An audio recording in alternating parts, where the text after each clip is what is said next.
Buenas noches España, buenas tardes América, una noche más, una noche de locos por nuestra historia, en una noche que vamos a estar precisamente, pues vamos a compartir esta noche, digamos, de historia universal con Federico Romero Díaz, que va a tratar pues un hecho importantísimo, un acontecimiento que va a marcar la historia universal, pues desde la Alta Edad Media hasta la actualidad, que es el nacimiento precisamente de una nueva religión, una nueva fe en las arenas del desierto precisamente de Arabia, y con justamente esa expansión del Islam que va a llevar pues la nueva fe pues a todos los rincones del mundo. Y para ello pues vamos a tratar esta noche pues todos los aspectos de esta expansión con nuestro invitado de hoy. Una noche que estamos precisamente celebrando esta expansión también de nuestro grupo de Facebook Locos por Nuestra Historia, que ya hemos rebasado los 12.200 y estamos creciendo en nuestro canal de Facebook Locos por Nuestra Historia, también creciendo en nuestro canal de YouTube Locos por Nuestra Historia. Y bueno, pues disfrutando precisamente tanto mi amigo y cofundador Miguel Ángel López de la Asunción y yo, pues de esta locura que es la historia. Miguel Ángel López de la Asunción, que es licenciado en Filología Inglesa por la Universidad Complutense de Madrid, donde también cursó estudios de Filología Románica. Es miembro de la Asociación Española de Historia Militar, asesor histórico de la Fundación Blas de Lezo, asesor de la Federación Española de Asociaciones de Historia y miembro de honor de la Asociación de Historia de la Universidad Carlos III de Madrid, también de la cuarta promoción de la Academia General Básica de Suboficiales del Ejército de Tierra. Es coautor del libro Los Últimos de Filipinas, Mito y Realidad del Sitio de Valer, y de numerosos artículos en publicaciones como Historia Militar, Revista Ejército, Armas y Cuerpos, Memorial del Cuerpo de Intendencia, Guerra Colonial, o periódicos como La Razón o El Ideal. Ha impartido más de 60 conferencias por toda nuestra geografía en foros tan significativos como las universidades Carlos III y Rey Juan Carlos de Madrid, la Universidad de Burgos, el Ateneo de Madrid, la Cátedra General Castaño de Sevilla o el Instituto de Historia y Cultura Militar. Asimismo, ha sido comisario de la exposición Los Últimos de Filipinas, la Gran Gesta de Valer, 1898-1899, celebrado en la localidad de Guadalajara. Es fundador del grupo de Facebook Los Últimos de Filipinas, con más de 9.000 miembros y camino de 13 años de actividad, que es el principal foro de investigación y debate sobre la gesta de Valer y los conocidos como Los Últimos de Filipinas. Y ahora, ¿quién mejor que mi amigo Miguel y cofundador de este grupo de Facebook Locos por Nuestra Historia para explicarnos su labor? ¿Qué te parece, Miguel, la velada de esta noche? Tu turno. Pues muy buenas noches a todos y nada, bienvenidos a los nuevos. Veo algún nombre nuevo, algunas personas que se han incorporado eh, a esta locura por la historia que tenemos casi, prácticamente todos los viernes y algún sábado. Esta semana hemos tenido la suerte de tener dos conferencias, la de ayer sobre la guerra chino-japonesa y hoy sobre el nacimiento del Islam. Y bueno, es un tema pues que a mí me parece interesantísimo y seguro nos vamos a llevar más de una sorpresa que nos contará Federico, de los motivos y qué propició, qué facilitó esa primera expansión del Islam. Y nada, desde nuestra... De, yo, por lo, yo soy cristiano, yo soy católico, pero me interesa mucho y respeto mucho el resto de religiones y, como no, quiero aprender y quiero saber y quiero conocer, y hoy es una oportunidad fantástica. Y Federico, te doy las gracias por... Yo sé que tú eres un tío que está muy ocupado como creador de muchas de esas facetas divulgadores de la historia, Roma antigua y desde tu trabajo, porque como hablábamos el otro día, es materialmente imposible en este país pues dedicarse a la investigación, a la historia, y escribiendo solo vive un tal Arturo no sé qué. No hay más que puedan vivir de escribir. Así que quitamos el tiempo a todo lo demás para disfrutar un poquillo de la historia, y por eso te tenemos que dar las gracias. Y por mi parte, nada más. Muchísimas gracias y adelante. Muchísimas gracias, amigo. La verdad es que estamos creciendo muchísimo. No llevamos ni un año precisamente de vida y, digamos, estamos muy contentos de lo que hemos creado. Y bueno, realizando precisamente conferencias con conferenciantes tan importantes y comprometidos con la historia universal, como Federico Romero Díaz. Federico es licenciado en Historia por la UNED, bibliotecario de profesión, autor de la novela No lleves flores a mi tumba y coescritor de la novela Aburbe Condita, la Roma de la gens Valeria. Administrador de la plataforma de divulgación histórica Historia y Roma Antigua, con más de 320.000 seguidores en redes, administrador de divulgadores de la historia y redactor fijo de la revista DH Histórica, además de ser cofundador de Día de la Romanidad. Es un conocido colaborador, podcaster, guionista y articulista de algunas de las más prestigiosas páginas web y medios de divulgación, como Academia Play, Arraona Romana, Velum Martis, Casa del Recreador, Un buen día para viajar de la radio pública de Asturias, Linnun, ABC Historia, El Confidencial, Muy Historia o El Chasteo de la Historia. Federico Romero Díaz, conozcamos los inicios de la predicación del profeta Mahoma y a uña de caballo cabalguemos a la conquista del mundo con el eco de las suras coránicas. Abra el micro y le intro con su intervención. Muchísimas gracias. Pues muchísimas gracias, Alfonso y Miguel Ángel, por darme la oportunidad de poder estar aquí hoy con todos los amigos de Locos por Nuestra Historia. Para mí, estar en un foro como este, en el que han pasado personas tan importantes como, para mí por lo menos, y a las que tanto respeto, como Pepe Soto, como León Arsenal, además amigos míos, pues para mí es un honor, ¿no? Haber seguido ese rastro, ¿no? Y darme la oportunidad, aunque creo que sois un poquito inconscientes, de dejarme hablar de lo que más me apasiona, que es la historia. Sabemos que hemos empezado a las 22:34, ya veremos cuándo acabamos, ¿eh? Ponernos un cafetito por ahí o lo que sea, porque la verdad es que es una de mis pasiones, la historia, ¿no? Efectivamente, decías tú, Miguel Ángel, que poca gente vive de la historia en España. Hay un tal Arturo, ¿qué va? Ese ya era rico cuando se empezó a dedicar a la escritura, ya se había arreglado la vida, si no, tampoco. En fin, ¿por qué elegí una persona que se dedica sobre todo a divulgar la historia romana, la historia de la antigüedad? Escribe un guión para Academia Play sobre la expansión y el origen del Islam. Bueno, la verdad es que aparte de ser el capítulo en el que para mí en muchas partes del Mediterráneo se cierra la antigüedad y se cierra la posantigüedad, por decirlo así, ¿no? Con la expansión del Islam y se inicia el feudalismo y la Edad Media en muchos sitios, creo que aun siendo un suceso que tuvo su origen en el siglo VII después de Cristo, pues ha tenido mucha influencia y tiene mucha influencia todavía en nuestro presente.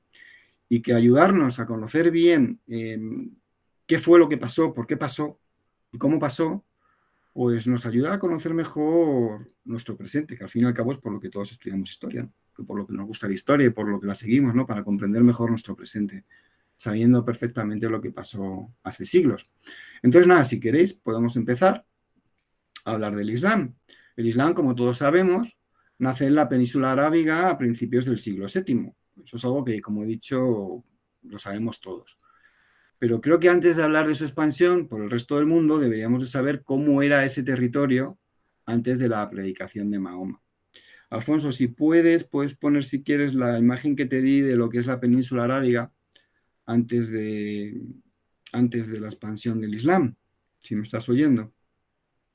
En fin, en Arabia podemos distinguir tres zonas bien diferenciadas. Hay una zona más al norte, que estaba influenciada por el Imperio Romano de Oriente, aunque un poco más al este, las tribus que había allí eran aliados tradicionales de los persas. La primera parte, la que estaba más hacia el este, estaba habitada por los gasaníes y la segunda por los lacmíes. Ambas tribus llevaban mucho tiempo sirviendo a persas y romanos como aliados y mercenarios. La zona central de la península arábiga era un gran desierto y estaba dominada por nómadas beduinos, que era gente dura y de carácter guerrero, aunque también contaba con ciudades comerciales como Yatrib, que luego conoceremos todos como Medina, o la Meca. En esta última ciudad se encontraba la Cava. La Cava es una roca de origen meteórico que se había convertido en centro de peregrinación de los politeístas preislámicos. Muchos pensamos que muchas personas no saben que ya era un centro de peregrinación muy importante antes del nacimiento y del origen del Islam, porque era donde acudían los politeístas preislámicos. Luego hablaremos un poquito más de este tema. En realidad, eran dos grandes piedras basálticas rodeadas por un gran aro de plata y guardadas en una construcción rectangular, que es la que conocemos, a la que se accedía por una escalera que acababa en una puerta a 2 metros del suelo. La existencia de este peregrinaje, unida a la influencia cristiana, judía y sasánida en la Meca, la hacían más cercana al monoteísmo, haciendo posible el surgimiento del Islam en esta ciudad.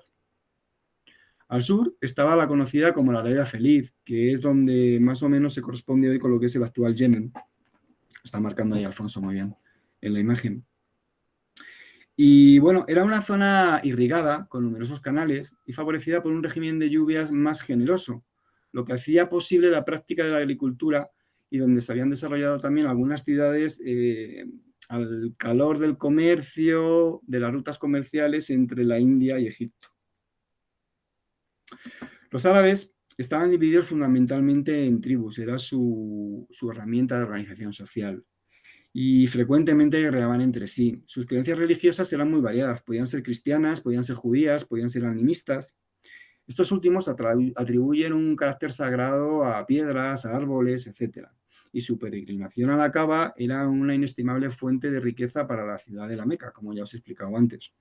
Era precisamente la organización tribal la base de reclutamiento de estos primeros ejércitos árabes. En Arabia, realmente se vivía una situación de continuo conflicto, que hacía que se esperara que todos los hombres en edad adulta, a excepción de las zonas más urbanas, claro está, fueran guerreros capaces de empuñar sus armas para defender pozos, ganados, cosechas, tierras de cultivo, pastoreo, a las mujeres, a los niños, de las depredaciones de las tribus vecinas que solían ser rivales. Los jefes de estas tribus eran los que comandaban los contingentes de guerreros que proporcionaban al califa los soldados necesarios. Este recompensaba al jefe de la tribu con una suma de dinero y una parte del botín previamente pactada y la repartía entre los suyos. De nuevo, no será hasta el califa Omar, ya os hablaré de él un poquito más adelante, cuando se cambia el sistema y manteniéndose el reparto del porcentaje del botín, se le asignen pagas a los guerreros islámicos. No nos debemos olvidar que, al igual que el resto de los ejércitos de esta época, no todos los guerreros cobraban tampoco la misma cantidad. Por ejemplo, ganaba mucho más un dailamita de la infantería pesada que un caballero que un simple soldado bereber de la infantería ligera. Volviendo al tema de la tribu, va a ser la lealtad tribal, la imposibilidad de fallarle al jefe de tu pueblo, lo que va a cohesionar incluso los peores momentos de las grandes batallas a los primeros ejércitos árabes. Seguimos hablando un poquito antes de entrar en lo que es propiamente el nacimiento del Islam y explicar los factores que propiciaron su crecimiento, en explicar cuál fue la herramienta de esa expansión y cómo era, porque hay muchos errores y muchos bulos en torno a este tema, ¿no? Entonces voy a entretenerme un poquito previamente en explicar cómo eran los ejércitos islámicos de este primer momento y de la primera fase, que es la de los califas ortodoxos y la de los omeyas, ¿no? Tendemos a imaginarnos a los árabes de esta época como intrépidos soldados que visten amplios ropajes, llevan turbantes en la cabeza y montan caballos nerviosos, armados tan solos con una lanza y una cimitarra curvada. Pero esa imagen es equívoca. Su aspecto era similar al resto de los guerreros romanos o persas de su tiempo. De hecho, como ya os he comentado antes, algunas tribus, los gasaníes, los lacmíes, llevaban ya siglos sirviendo como aliados o mercenarios de los ejércitos de estos dos grandes imperios. Eran predominantemente, además, soldados de infantería, ya que la caballería en ese momento era muy escasa, y más todavía en Arabia, debido a la falta de pasto que había, que hacía muy difícil su alimentación. También lucían las mismas armas de sus compañeros de otras naciones que se vieron las huestes de Persia o de Constantinopla. Sus espadas, al menos durante el siglo VII y VIII, es decir, en este momento del que vamos a hablar, no eran curvadas, eran rectas de doble filo y una corta empuñadura de unos 75 centímetros a 1 metro de longitud. Eran aptas tanto para herir pinchando como para golpear y cortar. También llevaban una lanza de unos 2,5 metros, un potente arco, una daga, también usaban mazas, cotas de malla, como podéis ver en la ilustración, armaduras de cuero endurecido, yelmos, escudos, que inicialmente eran redondos y de cuero y luego pasaron a ser cuadrados y con un humbo al estilo de lo de los persas y los romanos. Su caballería, como ya hemos dicho, era escasa en los primeros momentos, hasta que de nuevo volvemos a esta figura, de la que volveremos a hablar más adelante. El califa Omar va a crear centros de cría caballar y va a incorporar rápidamente un avance clave en su eficacia, los estribos. Muchas películas históricas ambientadas en la antigüedad cometen el mismo error. Por ejemplo, estoy pensando hace poco, que este jueves estuve hablando en otra conferencia sobre el desastre de Teutoburgo. No sé si habéis visto la serie de Netflix, la de Bárbaros. Pues si os fijáis en el último capítulo, que es el capítulo en el que se desarrolla la batalla final, los caballeros romanos y los bárbaros llevan estribos en los caballos. Y los estribos en Europa no se empiezan a usar de una manera generalizada hasta el siglo VIII después de Cristo, es decir, casi 800 años después de los hechos a los que se refiere la batalla de Teutoburgo. Con lo que, bueno, no es tan difícil hacerlo, pero no sé si ya es por un problema de producción, es un fallo que se repite en casi todas las películas ambientadas en la antigüedad. No sé si es que cuando van a hacer las películas no encuentran a la gente que sepa montar sin estribos, o que es muy difícil montar sin estribos, pero es, por ejemplo, un error que se repite mucho. Y es un avance enorme en las batallas, porque el apoyo que un jinete gana al poder apoyarse en sus pies, en vez de andar fijado a la silla de montar, es enorme el cambio y la fuerza que adquiere la caballería desde el momento en el que incorpora los estribos al campo de batalla, ¿no? Bueno, hecho esta salvedad, volvemos a la charla que estaba dando, ¿no? Uno de estos aspectos más curiosos de estos guerreros era el característico pelo largo que tenían, que a veces se lo recogían en 4 trenzas o lo llevaban suelto por completo. Bueno, y hablando ya un poquito de su equipamiento, hay que decir también que otra gran ventaja que tenían los ejércitos islámicos, lo dice también además Pepe en su libro, en el Imperios y Bárbaros, José Soto, es que llegaban al campo de batalla prácticamente sin bagaje que les entorpeciera en sus desplazamientos. Normalmente los rebaños de ganado, de cabras y ovejas que les sustentaban, les seguían con días de retraso y eran guiadas por grupos de mujeres y niños que además en los momentos de calma se encargaban de montar los campamentos y de curar y de cuidar a los soldados. Al principio se esperaba que el soldado se proveyera a sí mismo tanto del armamento como de la comida para los primeros días de la campaña, pero después vivían sobre el terreno de lo que saqueaban a su paso. Esto es curiosísimo, porque tanto la caballería como la infantería se desplazaban normalmente en mulas o en dromedarios. De esta manera, ¿qué consigues? Pues que llegas al campo de batalla totalmente fresco y preparado para combatir, mientras que tus oponentes, romanos o persas fundamentalmente, debían afrontar largas marchas cargados con pesadas corazas y armaduras y llegar hasta el campo de batalla.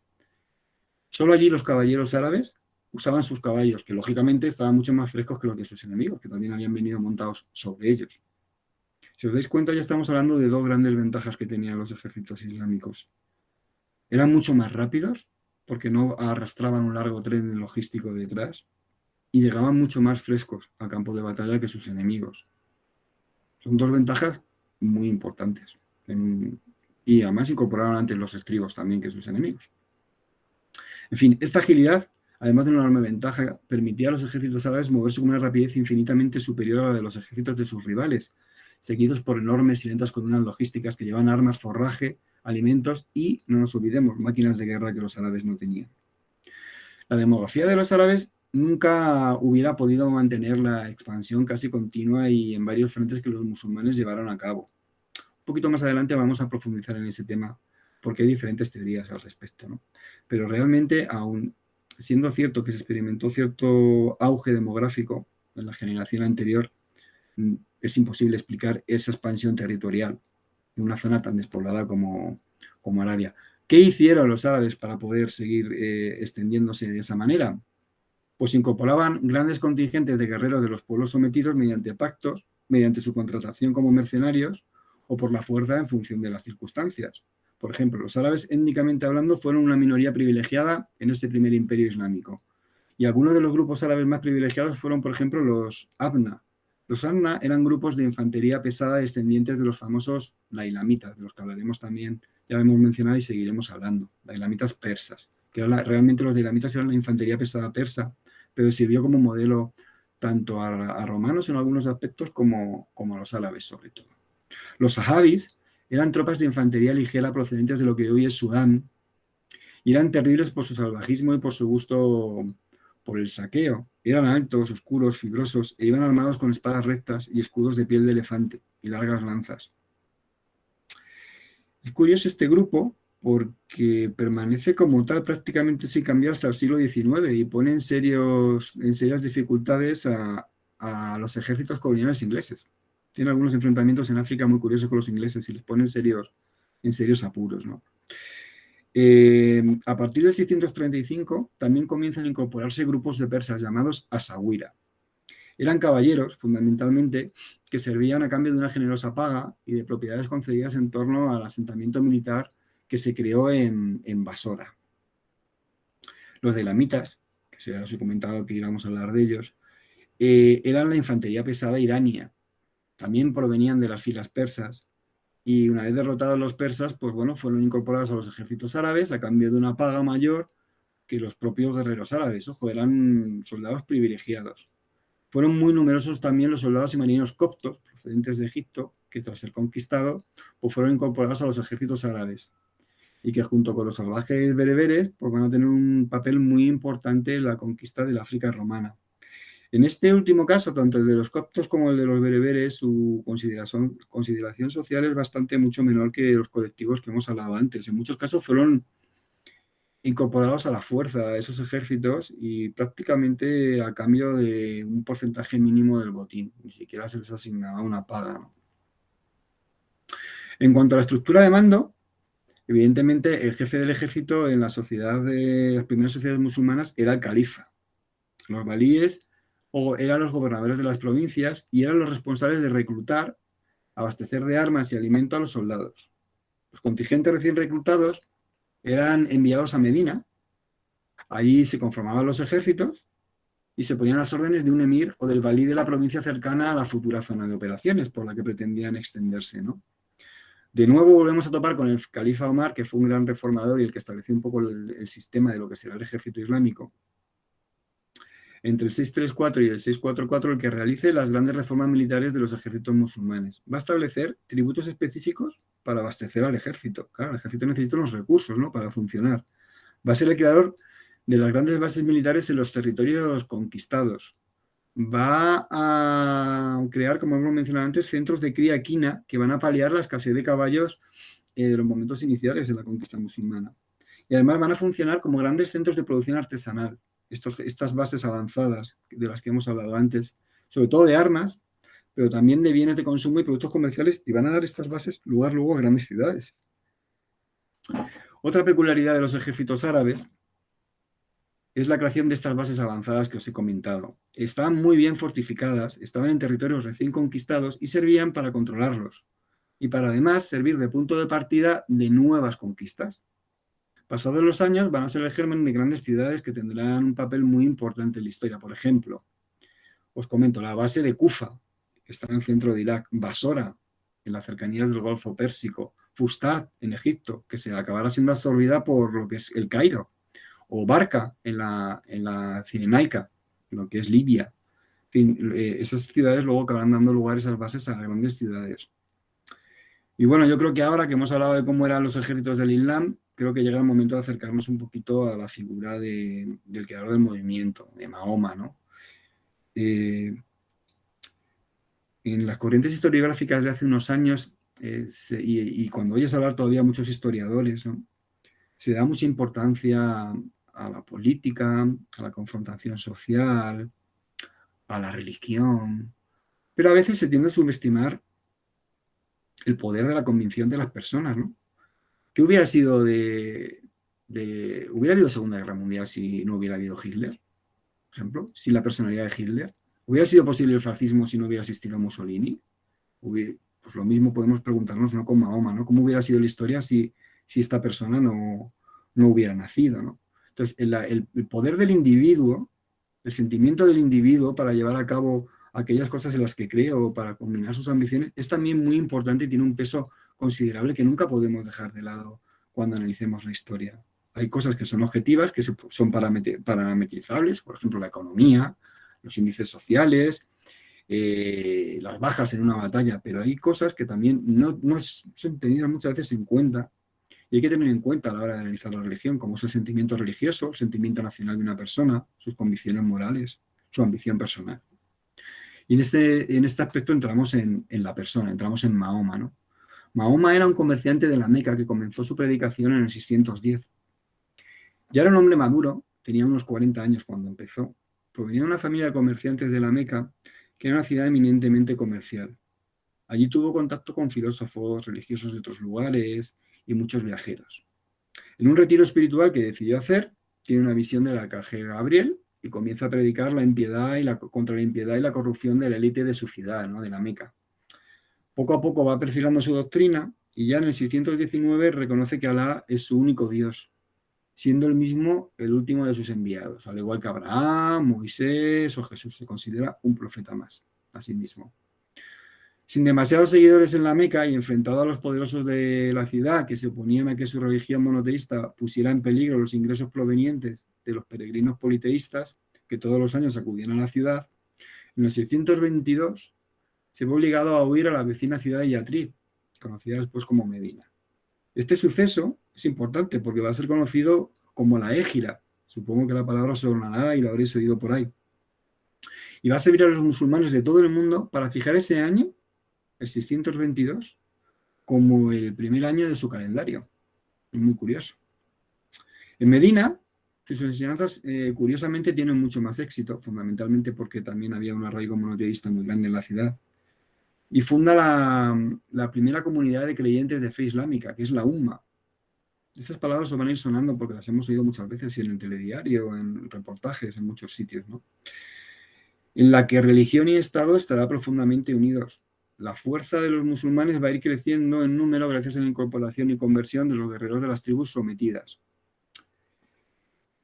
Las tribus sometidas. En Medina, aparte de conseguir el apoyo de muchos y aumentar sus seguidores, consigue hacerse con un ejército y empieza a atacar a las tribus de alrededor. Y ahí Mahoma demuestra no solo ser un líder religioso capaz de arrastrar a su fe a miles de personas, demuestra también ser un inteligente líder militar que dirige y comanda hasta 20 grandes expediciones de conquista, con las que sometió y unificó a toda Arabia. Tengámoslo en cuenta, ¿no? Cuando Mahoma muere en el 632, ha conseguido unificar casi toda Arabia.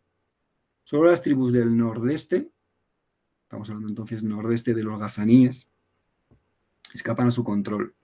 2 años antes, había conquistado la Meca a la cabeza de 10.000 guerreros, entrando en ella como un general triunfante, enarbolando su espada, que curiosamente se llamaba Dufalcar, que significa rompevértebras. En la Meca, lo primero que hace es dedicar el antiguo santuario de la Meca al Islam, Kaaba, destruye los más de 300 ídolos de los diferentes dioses que allí se adoraban, pero es curioso porque solo respeta los iconos de Jesús y de la Virgen María, para que veáis la profunda influencia que tiene tanto el judaísmo como el cristianismo en el surgimiento del Islam. Va a convertir a la Meca en la capital religiosa, siendo Medina la capital política del nuevo Estado que estaba creándose. En esta fecha ya ha establecido los pilares de la nueva religión, que van a ser el Corán, o palabra de Dios revelada, la Sunna, otra palabra que también os va a sonar mucho, que es un conjunto de tradiciones y sentencias atribuidas a Mahoma que los musulmanes deben seguir, fundamentalmente. Mahoma no había fundado ninguna dinastía, tampoco, ni había regulado cómo debía ejercerse la jefatura del Islam. Sus sucesores, que serán familiares suyos, van a iniciar el conocido como periodo de los califas ortodoxos, que va a ir desde su muerte, desde el 632 al 661. Las tensiones por la sucesión que hay entre las diferentes personalidades del Islam se van a solucionar con la proclamación de Abu Bakr, que va a gobernar entre el 632 y el 664, es decir, solo 2 añitos. Abu Bakr es elegido porque fue el primer varón que Mahoma convirtió al Islam y tenía toda la confianza del profeta, no porque fuera expresamente designado para sustituirlo. Derrota a las tribus árabes que aprovechan la muerte de Mahoma para desligarse de los pactos firmados, y a las pocas tribus árabes que aún no había sometido al Islam en el nordeste de Arabia. A su muerte le va a suceder el famoso el famoso Omar, entre el 634 y el 644. Son solo 10 años, pero le dan muchísimo tiempo a hacer cosas. Es también suegro de Mahoma, ¿vale? Todos los califas ortodoxos están relacionados familiarmente con Mahoma. Son suegros o son yernos o incluso las dos cosas. Omar es el creador del Imperio Árabe. Los musulmanes habían fracasado, por ejemplo, en sus tentativas contra la Jordania bizantina y contra los dominios persas en el 629.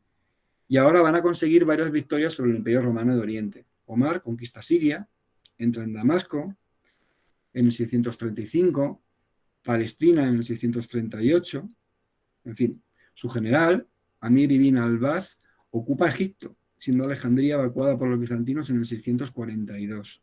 Como os decía, su general Abin ibn al-As ocupa Egipto, siendo Alejandría evacuada por los bizantinos en el 642. Allí se funda Fustat, muy cerca de lo que en el futuro será el Cairo. Persia tampoco va a escapar a la expansión bizantina y su capital, Cesifonte, va a caer en el 638, el mismo año que cae Jerusalén. Y Nínive cae en el 641, llegando los musulmanes hasta Armenia. Omar transforma el Estado árabe en un imperio teocrático, proclamándose príncipe de los creyentes. Organiza para ello una administración de las tierras ocupadas en las que el jefe de las tropas de ocupación es al mismo tiempo el delegado de los asuntos civiles, religiosos y judiciales del califa, aunque mantiene en lo esencial la administración romana o persa preexistente. Incluso mantiene hasta el idioma. Respetó a las creencias religiosas de los conquistados, que bajo el estatuto de dhimmies o protegidos pagaban un impuesto específico, y fundó también varias bases avanzadas en el límite de las nuevas conquistas, que luego se convertirán en populosas ciudades.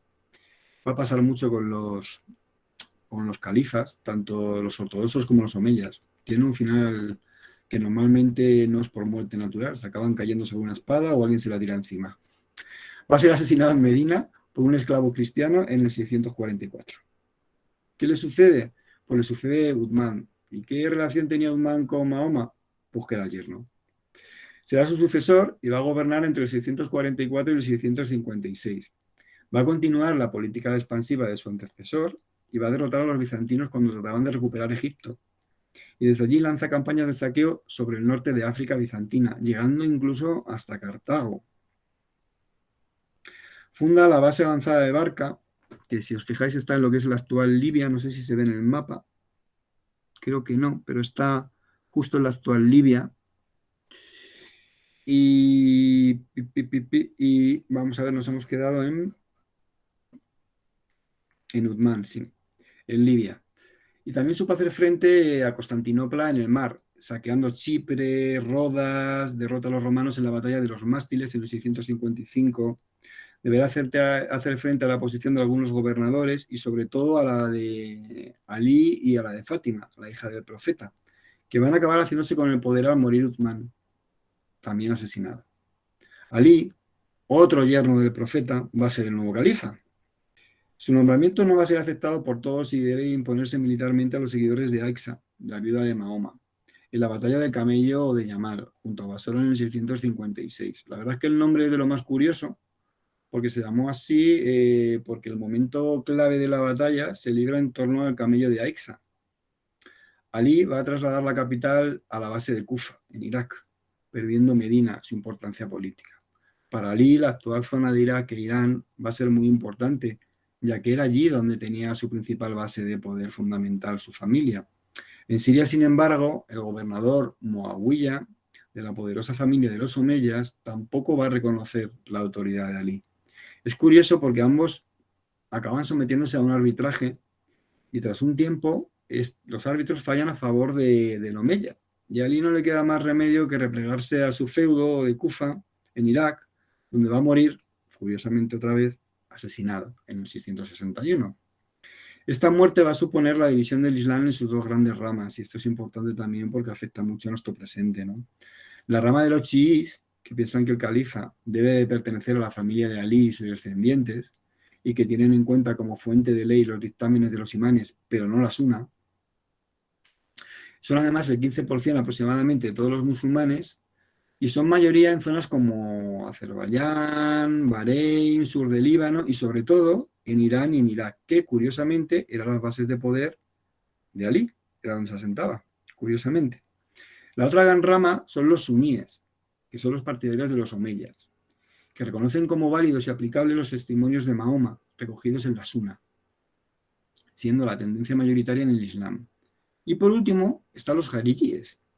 Los jarilíes son una fracción de los musulmanes que dejaron de apoyar a Ali en el 657, se retiraron de la batalla directamente, y que a diferencia de los dos anteriores, defienden que el califa puede ser cualquier musulmán, incluso un esclavo, elegido por la comunidad que debe elegir siempre para este puesto al más digno de entre los creyentes.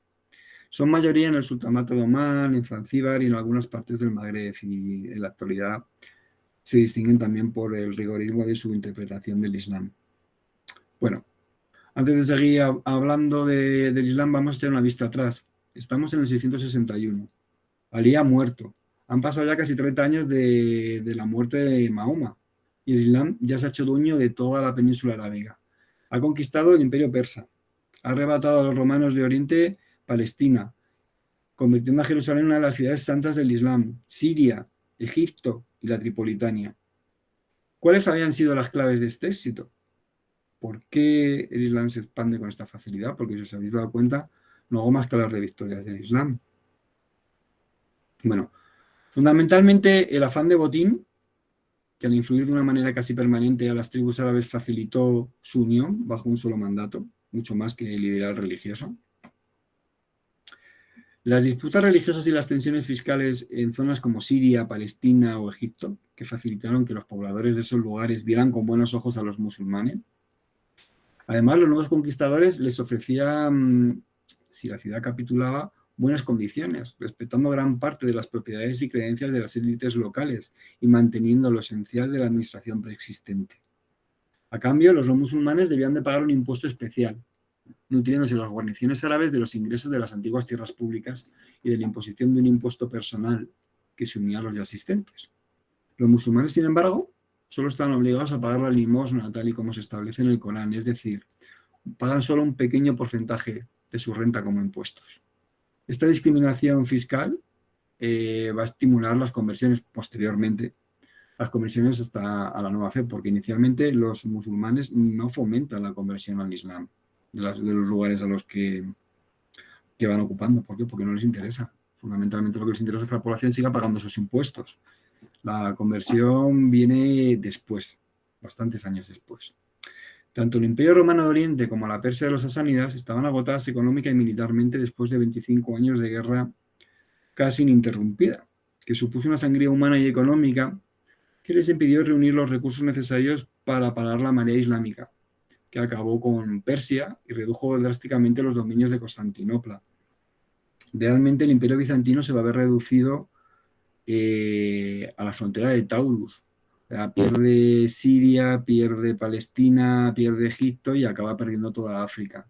El único sitio donde les pone freno realmente es en el mar y es gracias al uso del fuego griego, del que ya habló Pepe, y en la frontera de Taurus, que es ahí exactamente donde está marcando Alfonso.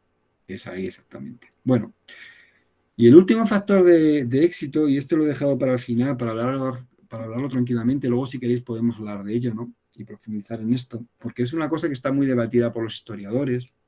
Yo acabo de leer hace poco un libro en el que tratan el tema de uno que está a favor de esta teoría. Yo personalmente creo que también tuvo una influencia muy importante, ¿no? Es algo que está muy en boga hoy en día y que está muy de actualidad, que es el cambio climático.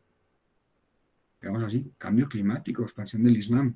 Pues sí, parece ser que tuvo bastante importancia y de hecho está comprobado científicamente, ¿no? Vamos a explicarlo. Por las fuentes escritas sabemos que a partir del 536, os estoy hablando de antes de todo esto, comenzó en todo el hemisferio norte una pequeña edad glacial. Al parecer el sol se oscureció en gran parte debido a una especie de velo de polvo en las partes altas de la atmósfera, que provocó una serie interrumpida de malas cosechas, sequías y hambre en Europa, Mesopotamia, en China. Estamos hablando de una cosa a nivel mundial, que llevarán a la muerte de una parte considerable de la población. Según Michael McCormick, por ejemplo, que es profesor de historia en Harvard y que es un estudioso de las catástrofes más devastadoras ocurridas en Europa, afirmaba en la revista Stieren que el periodo que va entre el 536 y el 560, es decir, ya nos hemos metido en el periodo que estamos hablando, fue el comienzo de uno de los peores periodos, si no el peor, para estar vivo. Yo creo que es una frase con mucha fuerza, la verdad, que da para pensar, ¿no? Pero bueno, vamos a dejar los testimonios actuales y vamos a investigar los testimonios de la época, a ver si hablaron de ello, ¿no? Son muchos los testimonios contemporáneos que dan este fenómeno, ¿no? Entonces no voy a enrollarme en dar los 5 o 6 que hay, voy a dar el que me ha parecido más importante, ¿no? Y es el de Procopio de Cesarea, un historiador bizantino muy importante de la época, que dijo textualmente: durante este año tuvo lugar el signo más terrible, porque el sol daba luz sin brillo, como la luna, durante este año entero, y se parecía completamente al sol eclipsado, porque sus rayos no eran tan claros como se acostumbraba, Y desde el momento en que esto sucedió, los hombres no estuvieron libres ni de la guerra, ni de la peste, ni de ninguna cosa que no llevara a la muerte. Y sucedió en el momento en el que Justiniano estaba en el 10º año de su reinado. La más aceptada teoría sobre esta pequeña edad glacial del oscurecimiento del Sol se debió fundamentalmente, y sobre todo lo que la gente piensa por qué pasó esto, a que una enorme masa de ceniza volcánica en la atmósfera proveniente de 2 o más erupciones sucesivas que se dieron a lo largo de entre el 536 y el 544, pues provocaron este cambio climático, ¿no? ¿Dónde están esos volcanes exactamente? Pues no se sabe, la ciencia no ha sido capaz de dilucidarlo. Puede que en América Central, en Indonesia, en América del Norte, en Islandia, no está claro todavía. Gracias, por ejemplo, al estudio de los anillos del crecimiento de los troncos de los árboles y de los hielos antárticos, se ha comprobado la veracidad, ¿no? Y la existencia de estas cenizas, y que aquello de lo que nos hablan las fuentes antiguas fue lo real. En conclusión, hubo, según los científicos, zonas favorecidas, y aquí quería venir, por eso estoy hablando de la expansión del Islam y hablando de este cambio climático, ¿no? Por lo visto hubo, según los científicos, zonas favorecidas como la actual península arábiga, que recibió mucha más lluvia de lo normal, favoreciéndose la práctica de la agricultura en todo el territorio, lo que pudo provocar un aumento demográfico que hizo posible la expansión del Islam. Los árabes, que eran cada vez más numerosos, crecieron a costa de los territorios del Imperio Persa y el Imperio Romano de Oriente, que, como ya os he comentado antes, llevaban desangrándose en una guerra casi ininterrumpida durante 25 años. Otras regiones fueron muy perjudicadas, por ejemplo, en Escandinavia, donde el frío se intensificó tanto que se hizo casi imposible la práctica de la agricultura. En Europa Occidental, por ejemplo, el enfriamiento también contribuyó a las migraciones de los lombardos y los eslavos hacia el territorio romano en Italia y los Balcanes. En el Imperio Romano de Oriente se extenderá desde su capital, Constantinopla, favorecida por el hambre y la devastadora epidemia de peste negra más conocida como la peste de Justiniano, que llevará a millones de europeos a la muerte, provocando una serie de cambios de gran calado que acaban con la antigüedad tardía para dar paso a unas formas que van a ser plenamente medievales. Os enseño este libro, por ejemplo, el de Kyle Harper, que habla del destino fatal de Roma, que habla muy a fondo de estas cuestiones, ¿no? En la antigüedad. Está muy interesante, es muy curioso. Os recomiendo su lectura, aunque bueno, con ciertas reservas, porque hay cosas con las que tampoco estoy muy de acuerdo, ¿no? Todo tiene una explicación compleja. No se le puede atribuir a un fenómeno histórico tan importante y tan complejo y de tan gran calado como la expansión del Islam a un solo factor. Fueron muchos, la conjunción de todos ellos, ¿no? En fin, volviendo a la evolución política de este primer momento del Islam, ¿no? ¿Qué pasa tras el fin de los califas ortodoxos? Pues que llega el periodo de los omeyas, que va del 661 al 750, son casi 100 años. Los omeyas eran una de las familias más poderosas de Arabia y su acceso al poder supuso la centralización de la administración en la nueva capital, en Damasco. Recordemos que Muawiyah, que es el primer omeya, era el gobernador de Siria. Hicieron hincapié en el carácter teocrático del poder del califa, para tratar de legitimarlo así, que además se rodeó de una shura, palabras que ya nos van sonando, ¿no? De haberlas oído, o consejo de notables de diferentes tribus. El imperio omeya era esencialmente árabe, siendo estos claramente los privilegiados sobre el resto de los pueblos. La continuidad de sus conquistas va a ser un excelente medio para aplazar las querellas religiosas. Muawiyah, que es el primero de ellos, gobernó entre el 661 y el 680. Impuso desde su puesto de gobernador de Siria, se impuso primero a su rival Ali, que era un familiar directo de Mahoma, y después a Hassan, que era uno de los hijos de este. Es el responsable del traslado de la capital a Damasco. Ahora Siria va a ser el punto más importante del Islam, y Medina y la Meca, en Arabia, van a pasar a ser simples centros de peregrinación, ¿no? El califato va a pasar de ser de una monarquía de carácter hereditaria que administra un imperio dividido en provincias dirigidas por un valí, por el emir, que era el jefe militar, y por el cadí, que administraba justicia. Y una figura muy curiosa, que es el amil, que era el que se encargaba del tesoro de Estado en esa provincia. El Said al-Medina era el jefe de la policía de las ciudades. Así se organizaba un poquito todo, ¿no? Administrativamente.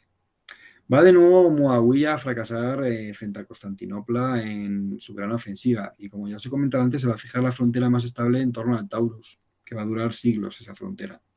Al oeste, sin embargo, sigue avanzando y conquista Kabul, conquista Bujara y se inicia la conquista del territorio de Samarcanda, ambas en territorio del actual Uzbekistán. Su hijo, Yazid, que solo va a gobernar 3 años, entre el 680 y el 683, vence y acaba con la vida de otro de los hijos de Ali, Husayn, el 10 del 10 del 680, en Kerbala, Irak. Y esto es muy importante porque va a hacer que Kerbala se convierta en centro de peregrinación de los chiitas, que instituyen ese día como día de duelo. Esto ha llegado hasta nuestros días. Yo estoy acordándome de que hace años, ¿no? Después de lo de la guerra de Irak, que en este preciso día, cuando los chiitas estaban celebrando en Kerbala su día de duelo, los suníes cometieron un atentado bestial en una de sus mezquitas y se llevaron a mucha gente por delante. Toda esta división, todo esto que estamos contando, ha llegado tal cual a nuestros días, ¿no? Por eso yo creo que es importante que hablemos de ello, ¿no? Tras los breves Muawiyah II y Marwan I, llega al poder Abd al-Malik. Gobierna 10 añitos, entre el 665 y el 705. Va a derrotar a los chiitas y a los jariyitas y va a establecer la unidad del imperio. Va a impulsar la gran expansión musulmana por el norte de África, que es muy importante porque va a afectar a Hispania directamente, ¿no? Al reino visigodo. Va a conquistar y destruir Cartago en el 698. Va a fundar en la actual Túnez la ciudad de Kairouán, donde se construirá una gran mezquita. Realmente, después de la conquista islámica, Cartago, que era la gran ciudad del norte de África, desaparece y va a ser sustituida por Túnez, que es una ciudad muy cercana a la ciudad, ¿no? Los musulmanes van a penetrar hasta Marruecos y van a crear un sistema monetario basado fundamentalmente en la dualidad entre el dinar de oro y el dirhem de plata. Va a quedar una moneda muy chiquitita que se llama el feluso, de cobre, para las pequeñas transacciones. También va a establecer el árabe y va a abandonar el griego o el persa que se estaban utilizando ahora como idioma oficial de la administración, reemplazando al griego y al persa. Va a acabar las obras de la cúpula de la Roca y su hijo y sucesor, Walid I, va a impulsar la finalización de la mezquita de Jerusalén, la mezquita de Al-Aqsa. Y sabéis que es la mezquita que está en la explanada de Jerusalén. Con este sultán, los omeyas van a alcanzar su máxima extensión territorial. Van a conquistar la Transoxiana, que es un enorme territorio que se reparte entre los actuales Uzbekistán, Kazajistán, Turkmenistán, Kirguistán y Tayikistán, en Asia Central, que es la parte de arriba del mapa que estábamos viendo, ¿no? Y no acaban tampoco sus conquistas territoriales ahí, porque el Islam va a ocupar también la región del Indo a partir del 711, además, el reino visigodo de Toledo. Bueno, es a partir de este momento cuando el Islam va a comenzar a ver frenada su expansión. El fracaso en el asedio de Constantinopla, otra vez en el 718, la detención de la conquista de Hispania y el sur de Francia tras la derrota de Poitiers en el 732 y la batalla de Covadonga marcan el final del Islam clásico. Los problemas sociales y religiosos facilitaron la derrota del último omeya, Marwan, entre el 744 y el 750 en la batalla de Gran Zab, un afluente del Tigris. Podríamos decir que la caída del califato de Damasco se debió sobre todo a enfrentamientos internos. La amplitud de lo conquistado, la dificultad de controlarlo, la diversidad de los pueblos sometidos, las rivalidades entre los musulmanes del antiguo imperio persa, con los sirios, con los partidarios de la familia de Mahoma. Al final acabó todo ello con la dinastía de Omeya, ¿no? De la matanza de la familia Omeya solo escapa Abd al-Rahman, que marcha a la península ibérica y acaba fundando el Emirato Independiente de Córdoba en el 756. A los omeyas les van a suceder los llamados califas abasís, que van del 750 a 1258, que van a trasladar su capital a Bagdad. El Islam, bajo su gobierno, va a experimentar nuevos avances en África y en Asia y también retrocesos en zonas como la península ibérica, aunque bueno, eso ya es otra historia porque ya no estamos hablando del inicio de la expansión del Islam, estamos hablando de una fase mucho más establecida del Islam. Y yo creo que aquí podemos dar por acabada lo que es mi charla y escucharos a vosotros. A ver qué tenéis que aportar al tema o qué es lo que queréis saber o qué comentarios tenéis. Muchísimas gracias, Federico. Ha sido una conferencia fantástica, una conferencia donde hemos disfrutado y hemos, digamos, visto justamente la logística y hemos escuchado la logística precisamente que da esa ventaja pues militar digamos a esos árabes precisamente que tenemos una mala visión justamente de su equipamiento militar. Es un equipamiento muy parecido, precisamente como has comentado, pues al ejército persa y al ejército bizantino, que son justamente los que equipan a los lamíes y gasaníes, precisamente, y justamente pues esa línea de caravanas, precisamente, que la Meca, justamente como centro de esa, entre justamente la Arabia Feliz, ¿no? La Arabia Félix, y digamos el comercio con Bizancio y con el Imperio Persa, pues supone, ¿no? Esa influencia militar, esa influencia económica, esa influencia religiosa también, esa influencia cristiana, digamos, y esa influencia también judía, ¿no? Que también se da esa comunidad judía en Medina, esa expansión de los califas ortodoxos, desde su tío Abu Talib, pues pasando por Omar, Uthman, y pasando precisamente por esa fitna, esa primera fitna, precisamente tras el asesinato de Uthman, y el entrenamiento de Ali y de, digamos, ese conflicto justamente por la sucesión justamente con el gobernador Muawiyah, esa, digamos, esa transposición, ¿no? Ese centro de poder que va a ser justamente, digamos, la dinastía Omeya, de esa expansión donde se sale precisamente de Arabia, se conquista a esos dos imperios agotados por ese conflicto entre ellos, como el imperio sasánida, el imperio persa y el imperio bizantino, y esa expansión que llega a la Transoxiana y llega justamente a la península ibérica, pasando precisamente por Berbería y pasando justamente Gibraltar, y finalmente pues ese final de esa dinastía omeya que ha centralizado, digamos, ha introducido esas reformas económicas, territoriales y también, digamos, monetarias, ¿no? Que has comentado, pues ese final por esa dinastía abasida que sunita también, pero que tiene justamente una iranización precisamente del imperio. Y ahora pues vamos a cambiar precisamente a esa participación de nuestro público para que realice esas preguntas, pero antes voy a dar voz precisamente a mi amigo y cofundador de Locos por Nuestra Historia, que es Miguel Ángel López de la Asunción. Miguel Ángel, tu turno, adelante. Pues muchísimas gracias y gracias, Federico. Yo la verdad hoy tengo que disculparme porque estoy con la retransmisión de Valer y ha fallado y he estado a dos cosas, pero disfrutaré un montón montando el vídeo y viendo la conferencia. Y nada, por mi parte hoy no te puedo, para ser honesto y sincero, no te puedo agradecerte, pedirte disculpas por mi Nada, parte, no te preocupes. agradecerte la participación y es que sabes que esta es tu casa y has entrado a esta banda que tenemos, esta banda de locos por la historia. Muchísimas gracias. Y yo que os agradezco esa oportunidad y haremos más cositas juntos, si me dejáis. Seguro. Yo encantado.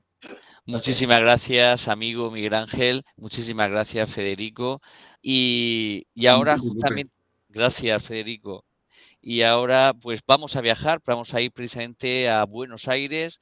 Nos vamos a ir con nuestro amigo Damián Petrillo. Adelante, Damián, abra el micro.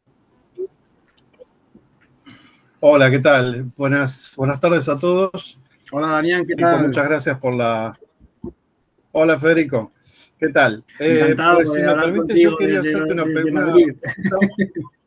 Bueno, yo he vivido 11 años en Madrid, así que conozco por Bueno, allí bastante. ya conoces la meseta, Pues quería entonces. hacerte una pregunta políticamente incorrecta. Bueno, Pues es una noticia de todos conocida, no quiero decir invasión, pero la colonización islámica silenciosa demográfica se está produciendo en Europa. Y quería saber qué opinión tienes al respecto, qué peligros le ves a eso. Y nada, eso, saber qué opinas al respecto.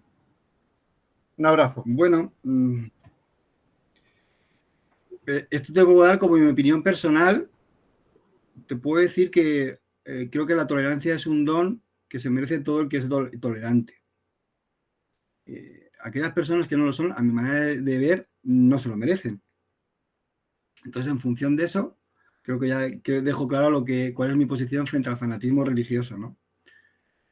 Frente a la moderación. Es decir, toda religión es admisible mientras respete a los demás, o toda mentalidad es admisible en Europa especialmente, que es la tierra de las libertades y los derechos, mientras se respete a los demás.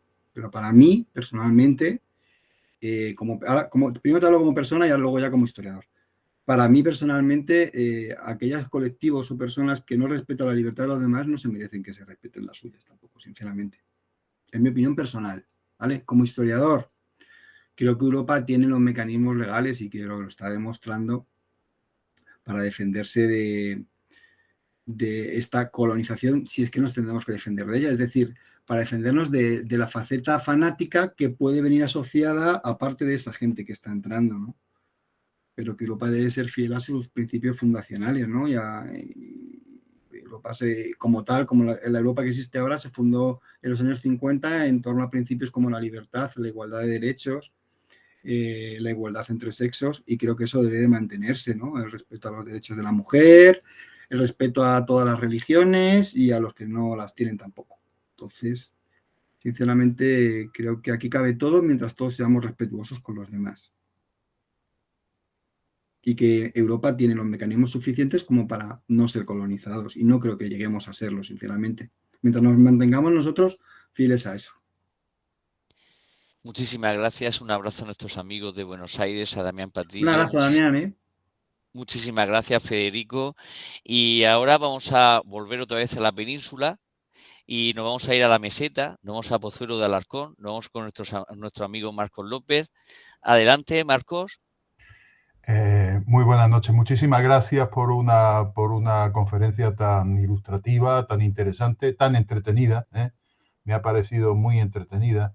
Y bueno, yo te iba a hacer una pregunta y te la voy a hacer acto seguido, pero claro, es que habéis tocado un tema, el tema que acabas de comentar, y claro, como vais provocando, pues yo no tengo más. No ha sido culpa mía. No tengo más remedio que comentar alguna cosa. Comenta. Mira, desde mi punto de vista, existe solo un fanatismo más peligroso que al que tú te has referido. Y es el fanatismo de la moderación. Porque ese fanatismo de la moderación que se está imponiendo en Occidente nos está llevando a construir un estado de indefensión de la parte agredida que está poniendo en riesgo nuestra propia existencia. Este embeleco, este desbarre ideológico, este absurdo total, está fundamentado desde hace mucho tiempo en el pacifismo de Gandhi, ¿no? En esta cosa del pacifismo y de la convención del pacifismo, sin darnos cuenta que el pacifismo que desarrolló Gandhi en la India no es mérito de Gandhi, no hace grande a Gandhi, hace grande a la cultura occidental y británica que ante el pacifismo de Gandhi se da cuenta de que no está dispuesta a provocar una masacre, que no está dispuesta a ejercer violencia sobre esta gente y que tiene que retirarse de la India. La grandeza no es de Gandhi, es de una cultura occidental que se da cuenta que no puede seguir adelante por ahí. Porque, fijaros, si Gandhi le coge en la plaza de Tiananmen, a ver para qué le sirve el pacifismo. A ver el pacifismo, ¿para qué pudo servir en la Unión Soviética o en cualquier otro lugar donde lo ponga? Repito, el valor que le damos a Gandhi es erróneo. El valor lo tiene una civilización occidental, en este caso británica, que no está dispuesta a rebajarse, a utilizar la fuerza y la violencia con gente que pacíficamente está reivindicando la independencia. Bien, y dicho esto, perdonadme, pero bien, dicho esto, una cosa de la expansión del Islam que a mí siempre me ha llamado la atención y es que no acabo, es que, claro, tengo que creérmelo porque ocurrió. Tengo que creérmelo porque ocurrió, pero fíjate, me sorprende la facilidad de la expansión. Fíjate el imperio, cómo acaba con los persas. A los persas es que los ventila, es que se los ventila.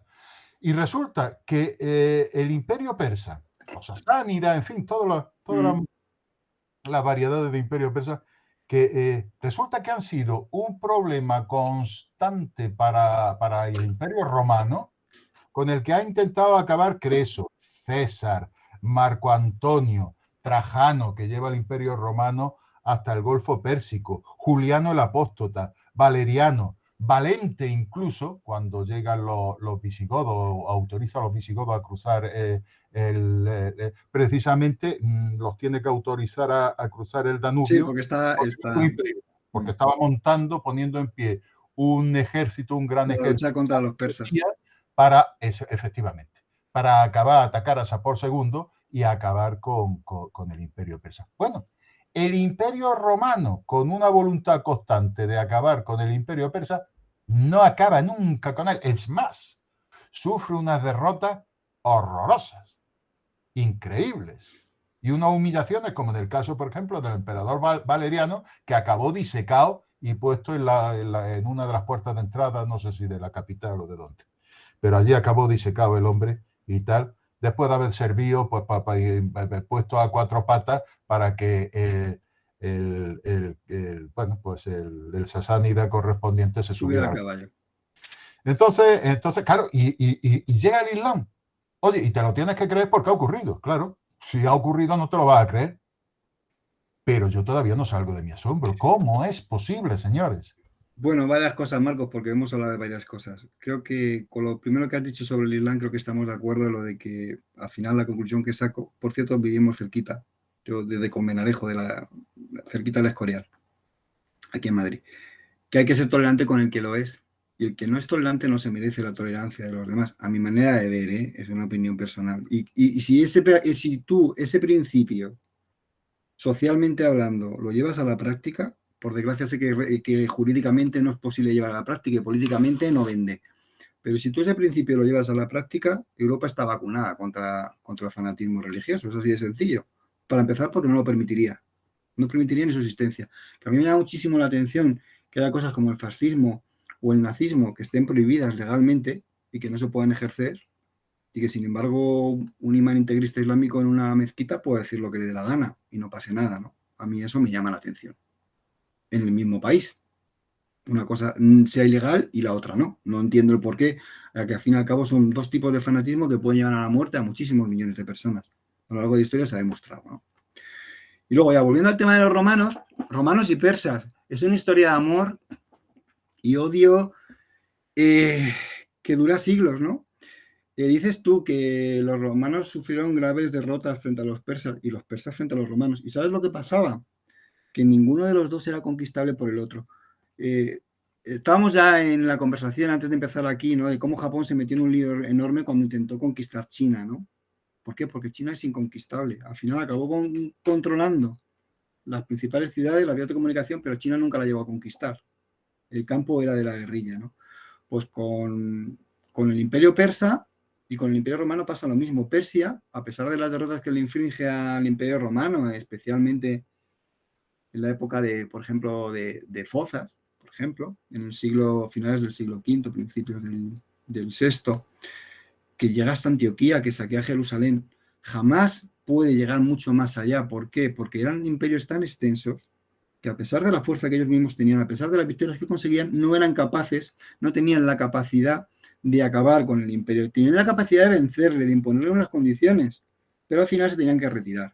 Estoy pensando que, por ejemplo, hubo emperadores como Septimio Severo, que saqueó Cesifonte, y que al final lo único que se tuvo que conformar es con el saqueo de la ciudad, con llevarse los tesoros, con imponer las condiciones y volverse a su frontera. ¿Por qué?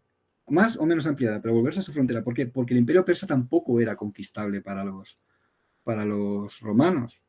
Eran un imperio con una mentalidad frente a otro imperio con otra mentalidad. ¿Cuál es la diferencia de los musulmanes? ¿Por qué si los musulmanes hacen con el imperio persa y con gran parte del imperio bizantino? Aparte por las ventajas militares que hemos comentado, aparte de porque estos dos imperios llevaban desangrándose entre sí durante 25 años en unas guerras horribles que absorbían casi todos sus recursos, tanto demográficos como económicos, que fue horrible.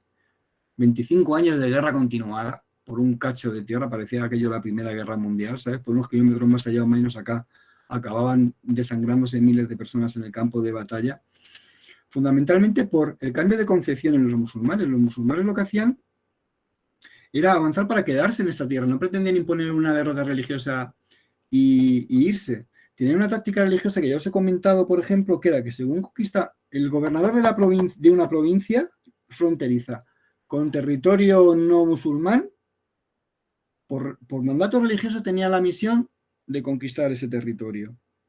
Desde Arabia se le iba a mandar un ejército, desde Medina se le mandaba un ejército, se le ponía sus órdenes o con un general ya a la cabeza, dependía del caso, ¿no? Pero es que justo en esa frontera entre los dos territorios ya había creado, a partir sobre todo del califa Omar, ya se había creado una base avanzada, con un montón de artesanos militares, con un montón de soldados profesionales, con un montón de recursos de todo tipo, solo pensados en conquistar la siguiente región. Es decir, no fue una conquista, aunque la cuentes así, radical y de golpe. Y además lo que hacían encima era incorporar esos ejércitos que iban derrotando al suyo. Es decir, tenía un efecto bola de nieve. Su táctica era totalmente diferente de la de persas y la de romanos, básicamente. No quiero tampoco extenderme mucho, pero esa es la idea. De hecho, incluso, fíjate, al principio, que esto no lo he comentado en la conferencia porque no me quiero tampoco enrollar mucho, antes del califa Omar, que no habían desarrollado todavía estos grandes centros artesanales donde equipaban al ejército, a imitación de romanos y de persas, que ya los tenían ellos creados, lo que hacían cuando conquistaban ciudades donde existían estos centros, el tributo que se les imponía no era en dinero, no era en soldados, eran equipos. Se les imponía, me tienes que dar tantas corazas, tantos escudos, tantas espadas y tantas sillas de montar al año, en función de lo que cada ciudad fabricara. Hay ejemplos y documentación, sobre todo de ciudades en Egipto, a las que se les obligaba a eso.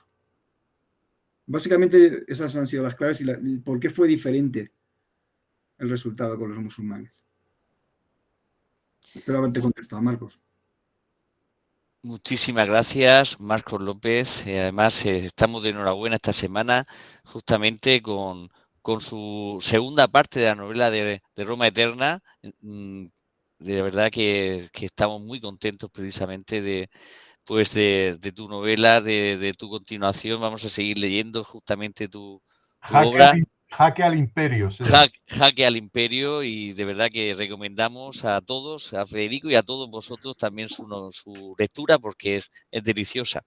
Y yo quería también preguntarte, porque hay justamente, pues a partir de esa muerte de Mahoma, precisamente sin nombrar un heredero directo, esa primera parte del Islam, esos 4 califas ortodoxos, donde justamente se opta precisamente por los primeros seguidores, ¿no? Incluso un familiar, que es Abu Talib. Pero luego, justamente con la primera fitna, hay, digamos, diversas interpretaciones, ¿no? Y, digamos, la dinastía Abasí, Omeya, perdón, y representa justamente esa, digamos, esa supremacía árabe, ¿no? Esa jasa, precisamente esa aristocracia, ¿no? Que rompe un poquito lo que es ese igual tratamiento, ¿no? De todos los fieles, ¿no? Hay luego, otros, ¿no? Otras sectas, precisamente otras interpretaciones, como la Harisí. La Harisí precisamente pues pretende que sea, digamos, la comunidad la que, como en los primeros tiempos después de Mahoma, pues elija al califa. Y hay, digamos, hay otra interpretación, que es la mutazilí, ¿no? El mutazilismo, a partir precisamente del siglo IX, que introduce justamente pues esa razón, ¿no? En la interpretación también del Corán. incluso el sufismo, ¿no? El sufismo precisamente también es una interpretación, digamos, interior, ¿no? Una interpretación, digamos, superior, ¿no? Digamos, un interior, digamos, de revelación, ¿no? Eh, ¿Crees que esas querellas precisamente digamos, por los maulas, ¿no? Por los nuevos musulmanes se llevan justamente a la península en esas querellas, ¿no? que hay dentro de Al-Ándalus? ¿En Al-Ándalus te refieres? Bueno, eso ya es un periodo posterior al que estamos hablando, ¿no? Pero creo que en Al-Ándalus no hubo esencialmente creencias religiosas, estuvo dominada por una visión suní del Islam, ¿eh? Realmente la división religiosa que hoy en día apreciamos en el Islam, si lo pensamos fríamente y lo vemos desde fuera, realmente se enfrentaron los Omeya y la familia de Ali. Eran dos familias árabes con bases de poder en territorios diferentes. Los Omeyas en Siria y la familia de Ali en Irak, Irán.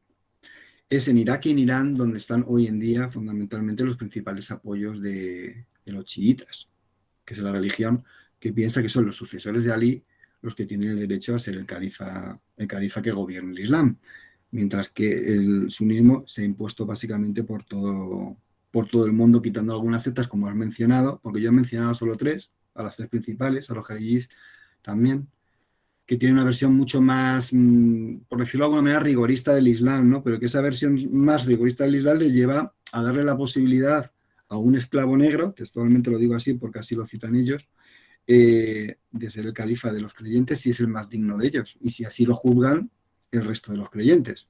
En la realidad creo que el sultán del Islam para los jarillis es creo que es el califa, el sultán de Bahrein o, en fin, no es ningún esclavo, pero bueno, en teoría su religión lo establece ese dogma, ¿no? Y en la península ibérica no hubo esa división. En la península ibérica lo que hubo fue un enfrentamiento muy fuerte entre ese elemento sirio, ese elemento árabe dirigente y la carne de cañón que fueron los bereberes. A los bereberes, cuando se ocupa la península ibérica, se les deja las tierras más pobres, se les manda y más duras para un árabe y para un musulmán o para un africano, como es el norte de España. Se les manda a Galicia, se les manda a luchar con los cántabros, se les manda a luchar contra los astures, se les deja la parte norte de la meseta, donde más arraigados además estaban los visigodos. Y los musulmanes se quedan en la costa levantina y en la Bética, en Al-Ándalus, lo que luego será Andalucía. Y hay bastantes enfrentamientos. Las ciudades también luego estaban muy divididas, aparte de entre estos dos grupos étnicos, en la lucha de poder se hacía también entre los que habían permanecido fieles al cristianismo y los que se habían convertido, los cristianos, los hispano-visigodos, que se habían convertido al Islam. Es decir, nos encontramos fundamentalmente cuatro grupos sociales en las ciudades en Hispania, en el antiguo reino visigodo, que van a andar tirándose los trastos a la cabeza durante todo el periodo islámico prácticamente. Hay también una escuela, bueno, una escuela jurídica precisamente, la escuela Maliki. La escuela Maliki precisamente que concuerda un poquito con esa interpretación de que sea la comunidad, ¿no? La que precisamente pues elija justamente al califa. La UMA. Esa precisamente ¿podría establecerse una relación entre el jarisismo y esa escuela maliki? Pues no lo sé, sinceramente, pero coincidir en el principio es lo que coinciden. De todas maneras, como decimos siempre en la vida, ¿no? Una cosa es la teoría y luego otra cosa es la práctica. Porque al final el jarisismo, por lo que se ha caracterizado, es por una interpretación mucho más integrista del Islam que el chiismo o el sunismo. Ahí donde lo vemos. Muchas veces pensamos que las organizaciones fundamentalmente las más integristas han salido de los sunís, pero realmente el jarisismo es muy integrista también. Muy quería también, bueno, yo soy de Orihuela, de Auriola, precisamente, y quería también, pues al hilo justamente de lo que ha dicho Marcos, ¿no? De esos pactos, ¿no? que se realizan, esos pactos precisamente con los cristianos o con las ciudades que se van encontrando, pues no solamente en la península ibérica, ¿no? Pues quería nombrar precisamente ese ejemplo, ¿no? Que es justamente el pacto de Tumir, del conde Teodomiro, en Orihuela precisamente se da pues en 1713 pues ese pacto. Y quería, pues bueno, siendo natural de Orihuela, pues quería que se supiese, ¿no? Digamos, hacer publicidad también de Orihuela un poquito. Sí, esa es otra clave del éxito también del Islam, no solo en el antiguo reino visigodo, sino en las zonas en las que conquistaba. Si las ciudades se sometían de buen grado a ser dominadas y administradas por el Islam, las condiciones normalmente eran generosas. Se podía vivir incluso a veces mejor que antes, por el hecho de que, bueno, no en Hispania, bueno, en Hispania se veía bastante mal antes de la conquista islámica, porque había estado muy afectada por la peste a la que hemos hecho referencia, por las malas cosechas, por las continuas guerras civiles en las que se vivía, ¿no? Y había comunidades que además estaban muy perseguidas por los numerosos concilios de Toledo que hubo, en los que, por ejemplo, el judaísmo estuvo continuamente perseguido, ¿no? Y en muchas ciudades fueron los judíos los que abrieron las puertas de sus ciudades, ¿no? A los ejércitos musulmanes, porque estaban muy perseguidas y muy marginadas y estaban cada vez más arrinconadas, ¿no? Políticamente hablando. Entonces, bueno, sí, lo del pacto de Teodomiro es famoso porque además permaneció en un régimen de autonomía durante bastante tiempo, pero no fue el único. No se sabe tampoco hasta qué tiempo estuvo el norte de la Tarraconense también viviendo de una manera independiente, porque cuando llegan a la península no se dice mucho porque pensamos que el único rey que hay en la península es Rodrigo, pero en el norte de la Tarraconense estaba gobernada por otro rey rival, que era Agila. Y Agila consigue aguantar un tiempo antes de que los musulmanes se hagan con esa zona. Muchísimas gracias, Federico. Ahora vamos a volver otra vez a Buenos Aires, vamos a cruzar precisamente el charco, nos vamos a ir con nuestro amigo Damián Petrillo. Adelante, Damián.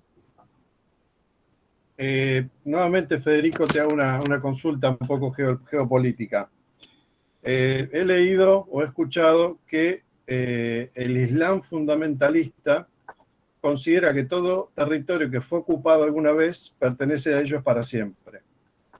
Un poco lo que ocurre con Jerusalén, ¿no es cierto? ¿Tú crees que ellos piensan lo mismo de España o al Andalus y que sí, claro, ellos lo consideran un objetivo a reconquistar? Bueno, es así. Que todos los musulmanes lo piensen, no lo sé. Que algunos de ellos sí que lo han expresado públicamente, algunos líderes religiosos, pues sí que lo han expresado y efectivamente es como tú dices, Damián. Que tengan esa aspiración, realmente no tienen la aspiración a reconquistar España, tienen la aspiración, sobre todo en los aspectos más, los musulmanes más integristas, a conquistar Europa. Les encantaría, pero bueno, al fin y al cabo es una religión que en su semilla lleva la expansión, ¿no? La expansión territorial. Dicen que el Islam es paz también, sí, pero también se proclama la Guerra Santa, ¿no? Muchísimas gracias, Damián. Muchísimas gracias, Federico. Yo quería ahondar también en la infancia o digamos en los comienzos precisamente de Mahoma, pues no se sabe, no se conoce mucho precisamente sobre sus padres. He leído algo, no sé si me puedes confirmar, que su padre participó o podría haber muerto precisamente en una invasión en Arsún, ¿no? En Etiopía. ¿Es eso cierto, Federico? Yo lo que he podido también investigar es que se quedó huérfano muy pronto y que siendo de una buena familia de comerciantes, de pequeño pues tuvo que trabajar también como pastor y que tuvo una infancia humilde. Que fue gracias a su familia que la acogió, con lo que luego pudo desarrollarse como comerciante y conocer a gente que le fue hablando de religión. Conoció a judíos, conoció a musulmanes, conoció a zoroastristas que le fueron hablando de religión, de la religión monoteísta, y él mismo dice que cuando se retira a una cueva tiene una visión del arcángel San Gabriel. No te creas que es que ve un arcángel que se inventa, no, ve a un arcángel cristiano. ¿Sabes? Entonces, eso es lo que se sabe. Realmente ya entramos en el campo de la leyenda o del mito, no vamos a saberlo nunca. Porque no va a aparecer ningún documento que nos lo pueda demostrar. Es muy difícil poder decir algo con total certeza al respecto. Muchas gracias, Federico. Vamos a viajar justamente al noroeste, nos vamos a ir a Galicia, nos vamos a ir con Cuco Filgueira. Cuco, abra el micro, adelante. Hola, buenas noches, Federico. Una pregunta. Buenas ¿La noches, expansión Cuco, por el encantado. este fue tan rápida como la expansión por el oeste? Me explico. Que llegue el Islam a Luzón, en las Islas Filipinas, se fue tan rápido como llegar aquí a la península ibérica. No, se llega después. A esa zona de Asia se expanden ya en el momento en el que no hemos tocado, en el momento abasí, con la dinastía Abasia que no la hemos tocado, que llega hasta el siglo XIII la dinastía Abasia. A Asia y a la parte más sur de África se llega en esa época. En la época en la que estamos hablando se llega hasta la península ibérica, que es ahí donde, si te fijas, es donde lo he dejado, la península ibérica. Luego, como digo en la conferencia, mira, te lo leo del guión que tenía.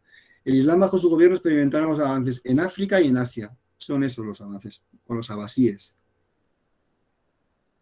Muchas gracias, Cuco. Muchas gracias, Federico. Si te fijo temporalmente, son los abasíes entre el 750 y el 1258. No es una expansión ya tan rápida y está sometida a avances y retrocesos en función de la zona geográfica a la que nos referíamos. La batalla de Talas. La batalla de Talas precisamente contra China, justamente en esa zona. Yo también quería preguntarte, ¿no? Justamente porque claro, hay un enfrentamiento dentro del Imperio Bizantino, hay, digamos, un enfrentamiento entre los monofisitas precisamente, y el monofisismo podía haber o jugó un papel importante, digamos, en que muchas ciudades bizantinas o muchos territorios bizantinos abrieran las puertas precisamente a esa nueva religión, por el tema precisamente de tener un único Dios y no trino. Más que por la cuestión religiosa, era por la enorme división a la que estaba sometida el mundo bizantino. Ya no solo en el aspecto, fíjate, te voy a mencionar una cosa muy curiosa, ya no solo en el aspecto religioso, que lo era, ¿no? Pero cuando se pierde Egipto se pierde dos veces porque se recupera y se vuelve a perder a poco tiempo. Cuando en Constantinopla se está armando una flota para volver a marchar a Alejandría a recuperar la ciudad, al final los barcos se quedan en Constantinopla, ¿sabes por qué? Porque Constantinopla se entera de que en Alejandría la facción predominante del circo es la verde, mientras que en Constantinopla era la azul. Con esto lo digo todo, es decir, la sociedad bizantina estaba muy dividida religiosamente, pero, por ejemplo, las facciones del circo, que es a nosotros ahora mismo, lo de los equipos de fútbol, pues es un tema deportivo, ¿no? Que puede tener alguna connotación política y tal, pero poco más. Sin embargo, en el mundo bizantino, las facciones del circo, que eran cuatro, aunque fundamentalmente eran dos, la azul y la verde, dividían el mundo en dos, se mataban entre sí por ser de diferentes facciones, porque representaban diferentes intereses económicos y diferentes intereses religiosos. Las sociedades, en unas ciudades predominaban unos equipos, una facción, y en otras ciudades predominaban otras facciones. Cuidado, en unas era el azul, el emperador normalmente era del azul, aunque también hubo algunos verdes, y en otra era de los verdes. Y cuidado, porque además los verdes tiraban más para el monofisismo, los azules tiraban más para la otra religión, unos eran más aristócratas, los otros eran más comerciantes, unos representaban unos intereses económicos, otros a otros. Realmente siempre detrás de todas las divisiones económicas y sobre todo religiosas, siempre suele haber un interés económico detrás, o un interés de poder de una facción social para hacerse con ese pretexto, con ese poder, ¿no? Entonces, efectivamente, eran sociedades y ciudades muy sometidas a tensiones, a permanentes luchas, que al final lo que provocaron y fue facilitarles más el camino todavía a los musulmanes. Estuvieron en el momento exacto, en el sitio exacto, sinceramente. Muchísimas gracias, Federico. Voy a dar la palabra precisamente a mi amigo y cofundador del Grupo Locos por Nuestra Historia, Miguel Ángel. Adelante, Miguel Ángel López de la Asunción. Muchísimas gracias. Es realmente curiosa la diferencia en este punto con el judaísmo. Según la religión judía, o según el pensamiento judío, como pueblo elegido, ellos no buscan tener más adeptos, ellos se consideran el pueblo elegido y realmente dificultan de alguna manera cuando alguien se acerca o quiere pertenecer o quiere seguir la religión judía. Tienes que estar bajo el estricto seguimiento de un rabino durante 7 años y realmente siempre vas a ser un judío de segundas, un judío avenido o advenedizo. Qué curioso, ¿verdad? La diferencia entre las dos religiones, una convencer incluso a cimatarrazos y otra pues impedir o de alguna manera creerse con el derecho de impedir que tú llegues a seguir la religión judía. ¿Por qué piensas que, habiéndose desarrollado realmente dentro del mismo incluso espacio geográfico, hay esta diferencia? Pues curiosamente hubo muchísimas tribus en la Arabia preislámica que eran judíos. Hubo muchas tribus árabes que eran judías y tuvo muchísima influencia en el mundo árabe. El judaísmo, es que tienes razón, es muy difícil ser judío si no naces judío, de una familia judía, y hacerte judío. Los musulmanes tampoco te creas que eran tan proselitistas inicialmente, sobre todo por una razón económica. Los dhimíes, que eran los no musulmanes, pagaban mucho más impuestos que los musulmanes y podían ser incorporados a los ejércitos igualmente, es decir, tenían una utilidad militar y fiscal que en el momento en el que se convertían en musulmanes, pues dejaban de tener, porque el musulmán solo por la ley islámica les obliga a pagar una pequeña parte de su renta en concepto de limosna, que es la fiscalidad que tienen, se acabó. Hasta ese momento lo que vivían fundamentalmente, creo que lo he comentado en la conferencia, eran de las rentas de las tierras de las ciudades, con eso mantenían a los ejércitos, de los impuestos que cobraban a los no creyentes, por eso siempre se ha dicho que el Islam ha sido tolerante con otras religiones. Bueno, es que económicamente les interesaba porque le cobran dinero a la gente por no ser musulmana. Entonces, sobre todo en los primeros 100 años, no te creas que hubo un gran afán proselitista por hacerse musulmán. Lo que la gente quería era hacerse musulmana para pagar menos impuestos, fundamentalmente, y para tener acceso a unos puestos de poder impensables si no eras musulmán. También, básicamente. Pero un proselitismo así como pudo tener el cristianismo en el siglo III, siglo IV, tampoco lo demostró el Islam. Simplemente es que el sistema que se instauró empujaba a la gente a transformarse en musulmana. Y aún así, si analizamos la realidad social, por ejemplo, en Hispania, durante siglos, las comunidades cristianas, estoy pensando ahora mismo en Mérida, por ejemplo, las comunidades cristianas siguen ahí después de la ocupación musulmana. A pesar de que parte de la población cristiana se transforma, se convierte en muladí, se convierte en musulmana, otra parte sigue fiel al cristianismo. Porque pueden permitírselo, si lo puedes pagar. Sí, es curioso porque, de hecho, según la religión judía, tú si eres hijo de madre judía pero padre gentil, se te considera judío. Anda. Pero si eres hijo de madre gentil y padre judío, ay amigo, no. Sí, porque se transmite a través de la mujer. Efectivamente. Y es curioso, mira, por ejemplo, hoy en día queda resto de eso que nos comentaban. Por ejemplo, en Valencia hay un pueblo que es Carlet, que el origen es judío y, bueno, tienen fama de judíos, pero el pueblo de al lado, claro, es árabe. Y aún hoy en día, incluso para las rencillas o para justificar el comportamiento de unos y de otros, dice, bueno, claro, estos son judíos y es algo que siempre me ha hecho mucha gracia. Pues nada, amigo, muchísimas gracias. Muchas gracias. Curiosamente no quedará ya nadie ni de los judíos ni de los musulmanes porque a unos los echaron en el 492 y a los otros los echaron luego en el reinado de Felipe III, pero bueno, alguno quedaría, ¿no? Muchísimas gracias, amigo Miguel Ángel. Muchísimas gracias, Federico. Hay una pregunta del público, de José Luis García Jiménez, de La Jineta de Albacete, que voy a leerte porque ha escrito en el chat y dice lo siguiente, Federico.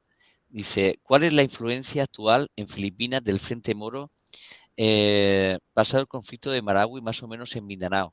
No sé si apunta precisamente pues a digamos, la influencia actual o la implantación del Islam en lo que es en Filipinas, ¿no? Sí, la verdad es que eso ya es muy posterior al periodo al que nosotros estamos hablando y sinceramente no tengo, perdóname, ni pajolera idea. A lo mejor Miguel Ángel, que sí que es especialista en la zona y en el archipiélago, sabe mucho más que yo y sabe contestarle mejor a esa pregunta que ya es más que nada historia contemporánea.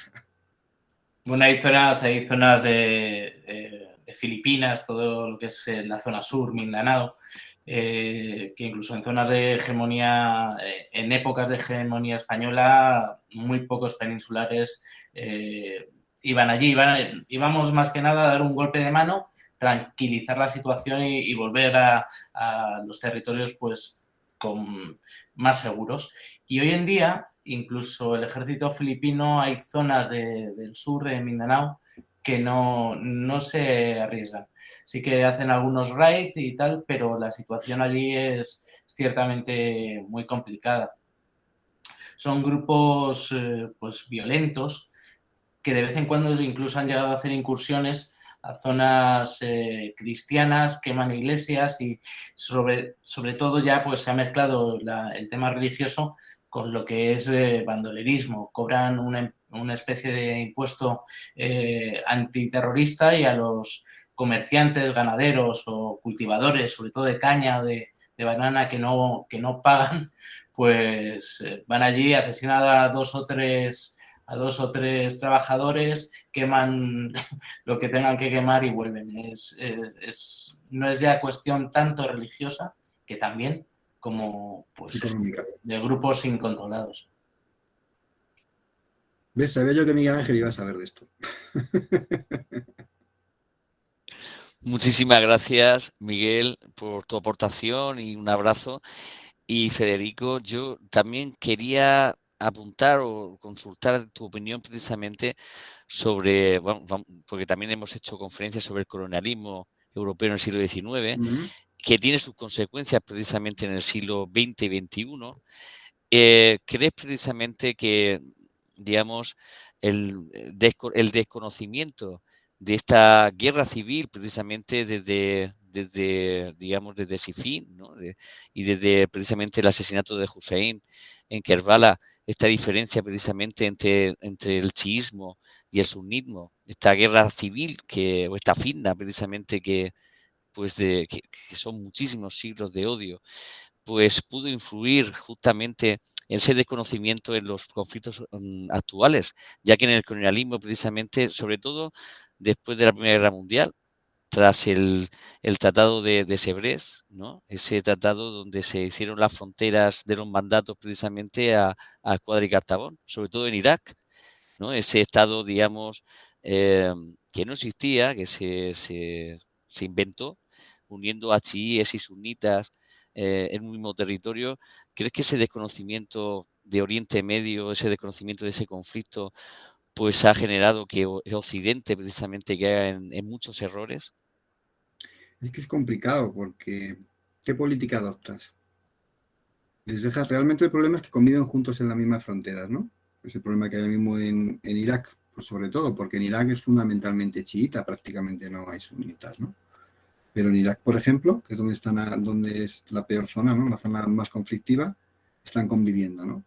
Sobre todo el sur de Irak es más chiita, pero sigue mezclado con los sunís, y el norte es más suní, ¿no? Tú imagínate que eres una potencia colonial y te planteas la solución. ¿Qué haces? Cortas una frontera y dejas un estado mayoritariamente chiita, pero porque siguen mezclados, ojo, no están separados, aunque sean mayoritarios en el sur, pero con suníes, o optas por una solución como la que se tomó en la India y mandas a todos los musulmanes al norte para que formen Pakistán y dejas a los hindúes abajo. ¿Cuál es la mejor solución? Las dos fueron catastróficas. Hubo miles de personas que murieron en la antigua solución. Y ahora se están tirando los trastos igual a la cabeza, Pakistán y la India. A cada 2 por 3 tienen problemas en la frontera. Sobre todo en el tema de Cachemira y tal. ¿Cuál es la solución? ¿Cuál es la mejor solución? Ninguna. Sinceramente, hagas lo que hagas, no es una responsabilidad yo creo que de las potencias coloniales, sino que la situación es muy complicada y que hay situaciones que no tienen solución, no tienen una solución drástica como la que se tomó en la India, que es muy dolorosa y que al final a medio y largo plazo acaba generando otro tipo de problemas, ¿no?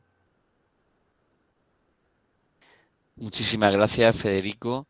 Quería hacerte una última pregunta, si no hay más preguntas del público, porque hay un suceso, digamos, bueno, ya has hablado precisamente del 622, de la égira, de esa huida precisamente de Mahoma a Medina, precisamente desde la Meca, ya que justamente su rama de la familia Quraisí, el Hashimí, precisamente tiene que huir justamente a Medina con los pocos, ¿no? Con los pocos que puede, ¿no? Esa égira, y se refugia en Medina porque le dan trabajo, ¿no? Como mediador, ¿no? Esa primera comunidad que adopta, pero digamos tiene un conflicto con la comunidad judía, ¿no? Al principio intenta precisamente convertirlos a la nueva religión, que sea como el cumplimiento de la religión judía, ¿no? El último, digamos, profeta, ¿no? El enviado de Dios, ¿no? Que es Mahoma, y adopta precisamente ciertos aspectos del judaísmo, ¿no? Incluso al principio el Islam no es a la Meca, es a Jerusalén, precisamente. Y cuando tiene ese conflicto con esa comunidad judía, pues cambia precisamente a la Meca. Y hay un hecho, digamos, muy poco tratado, ¿no? Porque hay una represión, ¿no? Una matanza, ¿no? De la comunidad judía en Medina. ¿Qué nos podrías contar sobre esta situación? Pues sí, efectivamente al principio es muy acogido muy bien por la comunidad judía cuando llega a la ciudad, pero al final trata de asimilarlos. Según va cogiendo poder la ciudad, trata de asimilarlos al Islam y no lo consigue. No sé si porque el judaísmo es una religión muy difícilmente asimilable o directamente Mahoma en ese momento todavía no era nadie. No es la persona que es la dueña de la península arábiga casi al completo. Cuando muere, después de 20 campañas militares, ya se ha hecho dueño militar de toda Arabia, pero en ese momento Mahoma es un líder con muy poca gente que le sigue y que lo único que hace es predicar una religión además nueva que, bueno, que realmente, a ver, el cristianismo y el judaísmo llevaban siglos de funcionamiento cuando Mahoma empieza a predicar su mensaje, ¿no? Entonces, realmente al final lo que tiene que acabar es imponiéndose por la fuerza, y es lo que hace. Realmente el Islam se impone por la fuerza, pero la gente, las tribus lo he explicado también en la conferencia, ¿no? Consigue unir a tribus que han estado tirándose los trastos a la cabeza durante siglos por el afán de botín. Es decir, si nos damos cuenta, el Islam se va expandiendo y esa propia expansión tiene un efecto de bola de nieve. Ese continuo fluir de botín y de riqueza y de posibilidades de ascenso social que provoca esas nuevas conquistas, provocan que más y más y más vaya creciendo y que nadie ponga en cuestión esa religión, ¿no? Que todo el mundo la adopte alegremente. ¿Cuándo surgen los problemas y cuándo cae la dinastía Omeya? Cuando la dinastía llega al final de su expansión. Ahí surgen los problemas religiosos internos, surgen los problemas de las rivalidades entre las diferentes facciones y se va esa dinastía al carajo precisamente por eso. Y por eso, porque se llega a una estabilización en sus fronteras. Sin embargo, los abasís, ¿qué hacen? Vuelven a intentar expandirse, que es cuando se expanden hacia el sur de África y hacia el oeste de Asia, que es lo que nos preguntaban antes también, ¿no? Es en la expansión donde nunca hay problemas. Cuando un imperio se expande, es increíble, porque claro, se generan nuevos recursos, se generan nuevas posibilidades de ascenso, se generan nuevos puestos en la administración, se genera riqueza, todo son facilidades. En el momento en el que se estancan esas fronteras, es cuando se demuestra la solidez de un imperio y lo bien estructurado o no que está, porque van a surgir problemas, porque los puestos son los que son y ahora hay que competir por ellos. Y ahí es donde surgen los problemas. La economía ya no puede expandirse a costa de una expansión territorial, sino de una mejora de su estructura. Y ahí es donde surge el problema, realmente. Que también el Islam y el imperio en ese primer momento, si os fijáis, se hace un poquito sobre la marcha. Es decir, llega un jefe tribal con un destacamento que previamente había pactado con el califa y le dice, no, toma, hacemos esta campaña, si sale la cosa bien, este porcentaje del botín es tuyo y tú ya con tus soldados lo repartes como quieres. Pero ni se planifica el abastecimiento de esos soldados, ni se planifica el armamento, ni se planifica el entrenamiento de esos soldados. Van a la guerra a la orden del jefe de su tribu, que eso es una ventaja por un lado y les sale muy bien la jugada, pero por muchos otros factores, pero realmente son ejércitos muy primitivos en ese sentido. No tiene nada que ver con los ejércitos que llevan cientos de años de rodamiento en intendencia, en estrategia y en todo lo demás, como el romano o el persa. ¿Qué sucede? Que les pilla en un momento crítico, que llevan 25 años matándose los unos a los otros, que han pasado la peste justiniana, que la cuarta parte de la población se ha muerto, que la estructura económica de esos dos imperios se ha venido abajo y ha habido que hacerla de cero. Heraclio tiene que levantar el imperio bizantino de cero, y en el imperio persa hay una guerra civil también. Pues, pilla el mundo en crisis directamente. Es que tuvieron muchísima suerte. Mientras su mundo va a más, gracias al desarrollo demográfico, el mundo de su alrededor está en crisis, en una crisis profundísima. Muchísimas gracias, Federico. De nada. No quería, digamos, terminar sin hablar precisamente o consultarte justamente sobre la cúpula, digamos, sobre la Caba. Es decir, cuando justamente entra Mahoma, bueno, la Caba había sido, digamos, un lugar donde estaban todas las reliquias animistas, ¿no? De esas caravanas, ¿no? Que pasaban precisamente desde... Más pues, de desde 300 ídolos había, sí. más de 300, ¿no? Él justamente entra justamente en la Caba y destruye todos los ídolos, ¿no? Para marcar que solamente hay un único Dios, que Alá es el único Dios y que Mahoma precisamente es su profeta. Y a partir de ahí, en esa unificación precisamente digamos, de distintas costumbres, ¿no? de las tribus de Arabia, ¿hay alguna influencia del animismo precisamente en la religión islámica? ¿Ha quedado algo? El animismo está debajo de todo eso. Las costumbres sociales, cosas que se atribuyen al Islam y que no son del Islam, por ejemplo, como, no me viene la palabra a la boca, quitarle el pito a las mujeres, por ejemplo, es culturalmente propio de religiones animistas, no viene del Islam, pero el Islam lo adopta. Por ejemplo, la estructura de la peregrinación a la Meca era una costumbre animista también, y acudían allí, ¿no? Ya era una ciudad rica precisamente por la existencia de esa peregrinación previa, ¿no? Realmente el Islam se forma con la suma de, no sé si en un porcentaje igual, ¿no? Tampoco soy un experto en teología para poder decirlo, pero con un aporte muy importante de esta parte del animismo, pero también del judaísmo y el cristianismo. No es casualidad que no rompa con las imágenes de Jesús ni de la Virgen María. ¿Nos choca que diga que a un musulmán, al creador del Islam, diga que se le ha parecido al arcángel San Gabriel y que es un profeta igual que Jesús y no tire las imágenes de la Virgen y de Jesús? Es chocante, ¿no? Realmente luego si lo piensas no es chocante, es decir, Alá estaba en aquella época en el mundo y el mundo en aquella época era judío, era cristiano y era zoroastrista, es decir, seguía esas religiones y esas religiones en Arabia tenían una influencia en el caso de Mahoma, que venía que vivía en una ciudad comercial, que él mismo era comerciante, que estaba a diario en contacto con viajeros, con religiosos, con gente de todo tipo, pues acabó siendo influido por ellas y acabó haciendo una amalgama casi sobre la marcha de unas y otras. Y el Islam al fin y al cabo es una amalgama de todo eso. ¿Y crees también, porque has hablado de los dos impuestos, la jizya y la capitación, justamente para los dhimmíes, ¿no? Para los hombres del libro? ¿Piensas que o crees que esa bajada de recaudación que supuso pues la progresiva, ¿no? Por ejemplo, en la península ibérica, la progresiva conversión de los dhimmíes precisamente en nuevos musulmanes o maulas, ¿no?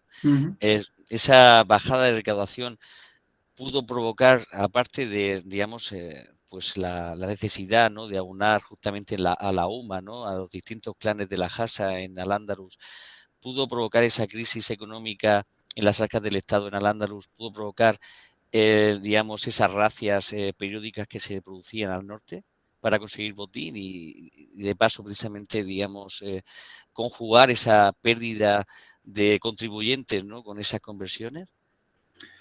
¿Te refieres a alguna época en concreto o como una tendencia general? Porque es un periodo muy largo de convivencia. No, desde la llegada, la llegada de Abderramán I, ¿no? hasta, digamos, el final, sí. Desde el Emirato Omeya. del Emirato Omeya y el Califato Omeya. Bueno, realmente ya en esa época, si lo pensamos, ya había una frontera al norte, es decir, había una zona que era claramente cristiana y había una tierra de nadie en medio, la Extremadura, que la Extremadura va bajando, no es la Extremadura que conocemos hoy en día, la Extremadura va evolucionando, sobre todo en función de los grandes ríos peninsulares, del Duero, del Tajo, del Guadiana y del Guadalquivir, y la frontera va bajando. Extremadura al final, la actual Extremadura, mi tierra, por cierto, se quedó al final con ese nombre porque es de las fronteras más recientes que tuvimos con el Islam, y al final se quedó con ese nombre, pero la Extremadura anteriormente también fueron las tierras de León, las tierras en torno al Duero, ¿no?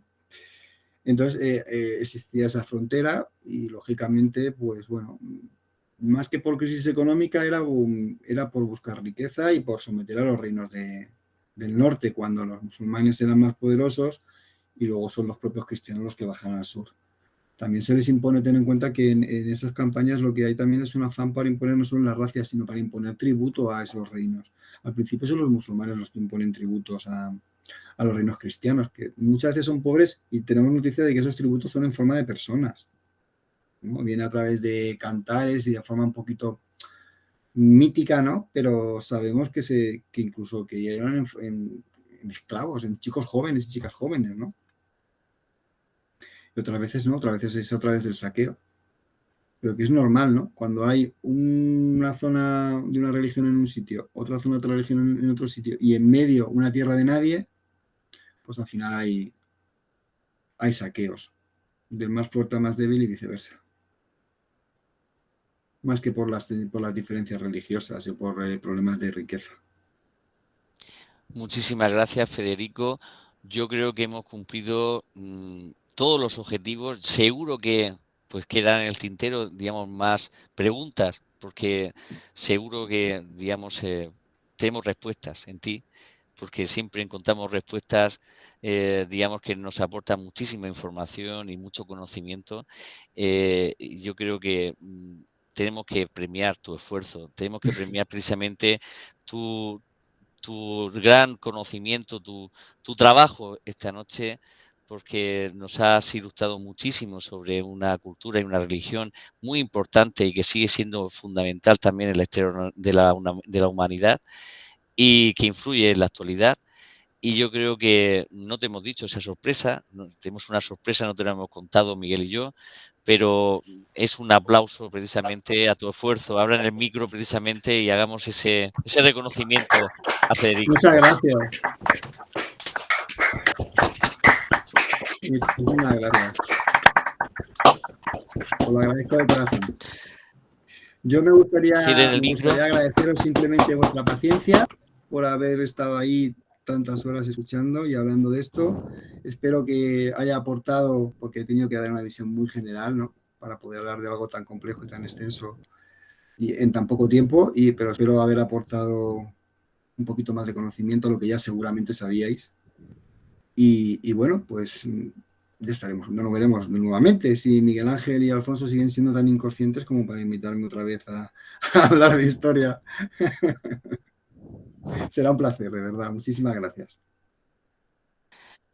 Se me ha pasado justamente, fíjate que siempre queda algo en el tintero, pues veo en el chat que José Luis García Jiménez, pues voy a hacer un inciso, cuando terminamos nunca lo hacemos, pero hago por un amigo del público, precisamente pues se hace lo que sea, ¿no? Quería trasladarte su última pregunta. Dice, en Irak no funcionó, yo te leo porque lo tiene en el chat. Dice, en Irak no funcionó muy bien el injertar un sistema democrático con parámetros occidentales. Y eso ha llevado a la conclusión en una parte de Occidente que el Islam como religión choca demasiado con la democracia occidental. Y me gustaría saber tu opinión, Federico. Pues yo estoy de acuerdo. Estoy sinceramente de acuerdo. Creo que la democracia es algo que se puede exportar a todas las culturas, pero que esas culturas o esas mentalidades o esas sociedades tienen que quererlo, ¿no? No se le puede imponer a nadie tampoco un sistema social. También se ha demostrado muchas veces que en muchos países musulmanes, cuando se han realizado elecciones realmente democráticas, curiosamente han acabado saliendo elegidos gobiernos integristas, que han dado un golpe de Estado y han acabado en gobiernos teocráticos, ¿no? incluso en democracias muy consolidadas y con respaldo militar, estoy pensando en Turquía, hace poco, históricamente hablando hace poco, lleva gobernando un gobierno que es bastante, vamos a decirlo, estricto en lo religioso, ¿no? Vamos a dejarlo ahí. Y está yendo hacia atrás en todas las conquistas democráticas, en todos los avances en política de género, en toda la occidentalización que había tenido el país y lo está revirtiendo, ¿no? Se está alejando cada vez más de Europa en vez de acercarse a ella. Entonces, y accedió al poder a través de unas elecciones democráticas, ¿no? ¿Qué pasó con toda aquella rebelión que hubo en el mundo árabe? Estamos pensando en Túnez, estamos pensando... Al final se han instaurado, quitando Marruecos, todos esos países se vieron sacudidos por esa ola de afán democrático. ¿Qué pasó con esa ola de afán democrático en Siria? ¿Qué pasó? Una guerra terrible, ¿no? Que ha acabado con la autocracia que ya había. Pero si la autocracia hubiera caído, ¿qué se hubiera impuesto en Siria? Unas facciones integristas que estaba luchando el califato. Estaba ahí, ¿no? ¿Qué pasó en Libia con esa corriente también tan fresca que vino de afán democratizador? Pues que el país se ha quedado fragmentado luchando unas tribus contra otras. Realmente se ha reducido a un estado tribal, ¿no? ¿Qué pasó en Egipto con las manifestaciones? Porque el país también estuvo a punto de acabar, que el Museo de Egipto fue totalmente saqueado. Que los desórdenes fueron tan grandes que el ejército tuvo que volver a dar otro golpe de Estado. Entonces, realmente el mundo musulmán es la mejor tierra donde puede florecer la semilla de la democracia. La experiencia a mí me demuestra que no. Ahí lo dejo. Me molesta que moleste, pero es que yo lo que veo. Ya me gustaría decir lo contrario, pero es que cuando analizas caso a caso, te das cuenta de que es lo contrario, ¿no? Espero que haya Muchísimas, respondido a sus dudas. yo creo que sí, porque de verdad que pues con, digamos, esta reflexión nos quedamos precisamente, Federico. Te tengo que dar por mi parte y por parte de Miguel Ángel las gracias. Voy a hacer precisamente pues el honor de cerrar esta conferencia a mi amigo y cofundador Miguel Ángel López de la Asunción. Miguel Ángel, cierra tú. Pues muchísimas gracias, amigo. Muchísimas gracias, Federico, y seremos inconscientes las veces que haga falta, porque la verdad es que lo mereces. Y el tema complicado, pero vamos, has salido victorioso. Y por mi parte, nada más. Hoy siempre despedimos y que Dios bendiga a España. Y hoy, ¿qué decimos también? Y que Alá bendiga a España también. Inshallah. Muchísimas gracias. Hasta la próxima.